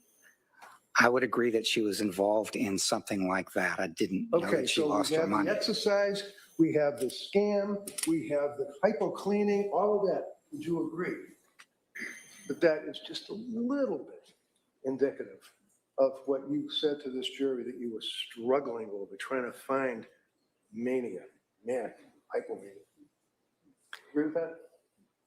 I would agree that those could be symptoms of a manic episode, which I was having a hard time identifying as she was clearly experiencing something like that. But I did end up with a diagnosis of bipolar 2, and that reflected my thinking that some of those things that Mr. Reddington has just described could be symptoms of a manic disorder, although less serious than a bipolar 1 diagnosis. Okay. District Attorney asked you about anxiety, that you felt that she was suffering. Your answer was, well, if it works. Will you approach sidebar? Sure. Yeah. Here we go. Sidebar. Every time I hear sidebar, you're watching sidebar. Interesting. Unfortunately, guys, I'm gonna have to wrap this up. Like I said, we're going to lunch, and they're going to be going to lunch here soon. Yeah, so you guys are going to have to hop on to, you're going to have to hop on to the live with me because we're going to go and eat some lunch. I am going to end this feed though, but there is something I want to share with you guys. Okay. First and foremost, this is I don't know. This is weird. Remember yesterday? I thought I was the only one who saw this yesterday. But remember there was a camera that was panning back and forth with showing the people inside the courtroom. And then there was this girl that was winking to the camera. Anybody remember this? I just need to show this to you guys real quick, since we're on a little thing. Remember this? That was yesterday. What's wrong with this individual? Yeah, the green. Yeah, it's everybody. No, I thought I was the only. Yeah, I did. I was like, what the F is going on? It's like, why is she doing that? Right? So there's more to this. Apparently, people were asking questions and looking in on that. Hey. So here she is outside. And apparently, I don't know. There's people are saying that she's connected to Lindsay or something like that. She was straight up. Yeah, she was glitching out, y'all. I don't know who this woman is. Okay, some people think that she was drunk or something like that. Okay, or that she's a friend of Lindsay's. Not the greatest look if she's a friend of Lindsay and she's acting like this. But let's take a listen to this. I don't know what this is, but I want to share this with y'all. Period. Smiled and winked into the camera. Did you know you did that, and why? Well, no, I was laughing because I grew up with Lindsay. You did? Yeah, so she looks at me and I look at her and I'm like, but it wasn't that. My dad had saw previously on Court TV and he said I look bad. So I was giggling. Are you what I mean? serious? Yeah. My dad runs he's retired. He used to run post offices, but before that, well, not before that. Now he's on the board at Quinnipiac out of college. Get out. So That's a great school. He's like, come to me. My children were more problematic or whatever. But he was like, you look so bad in the photo earlier. So I'm like, that's terrible. I know, but he's funny. So I'm like, I'm friends with Hillary Duff Stylist, a really good friend of mine. And she was like, put the hair back in a clip. And then she was like, look forward and smile. What?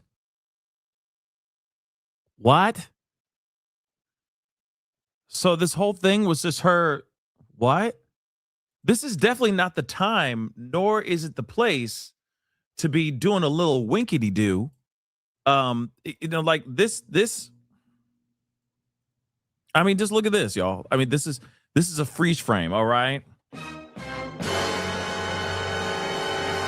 Why would you do that?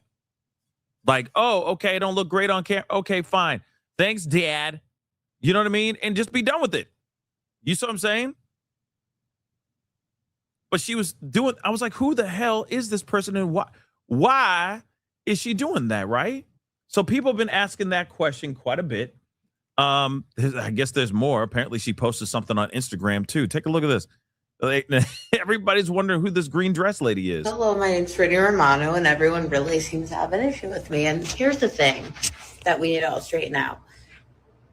Last week I walked back in with spinach in my teeth. So when I was late after having to deal with the Luigi Mangione crisis, I love how everyone's really giving preconceived notions, but yet you're sitting in your living rooms giving X, Y, and Z. If you were in that courtroom every single day, I would love to know what your thoughts are. But this little bitch, El Parent 10, my name is Brittany Romano. Please don't spell it wrong. I have an older brother, Justin, Justyn, and a little brother named Nick. And okay. I mean, she does sound a little inebriated there for sure. But people were tripping over it. I wasn't the only one that saw that and found that was weird. Right? That she was winking to the camera. I mean, this is a trial about the taking of 3 children's lives. I don't know if it's the time to be winking and smiling and whatever to the camera as the camera's panning back and forth. It was weird. Yeah, JLK. Hell yeah. Smile the movie. You know what I mean? Kind of weird. I'm going to be honest. Kind of weird. But here's the thing, guys. Unfortunately, I have to end the feed. All right. I am going off to a very nice restaurant to have some lunch with y'all, and we'll discuss more things about the case and eat some food and all that here in just a little bit. All right. But I have got to get going. So that is the show. Thank you so much for tuning in. Yeah, I legit did say that. What did y'all? Yeah, did y'all see that? What's going on in the courtroom? Check yeah, I mean, it was weird, Farron. So weird. But anyway, I'll see you guys in less than an hour, really. So see you guys soon. Hit the like button down below. Crush it. Hit that subscribe button, please. And thank you. Don't forget to hit that follow. All right. Hit that join button down below. And we'll be talking here very soon, okay?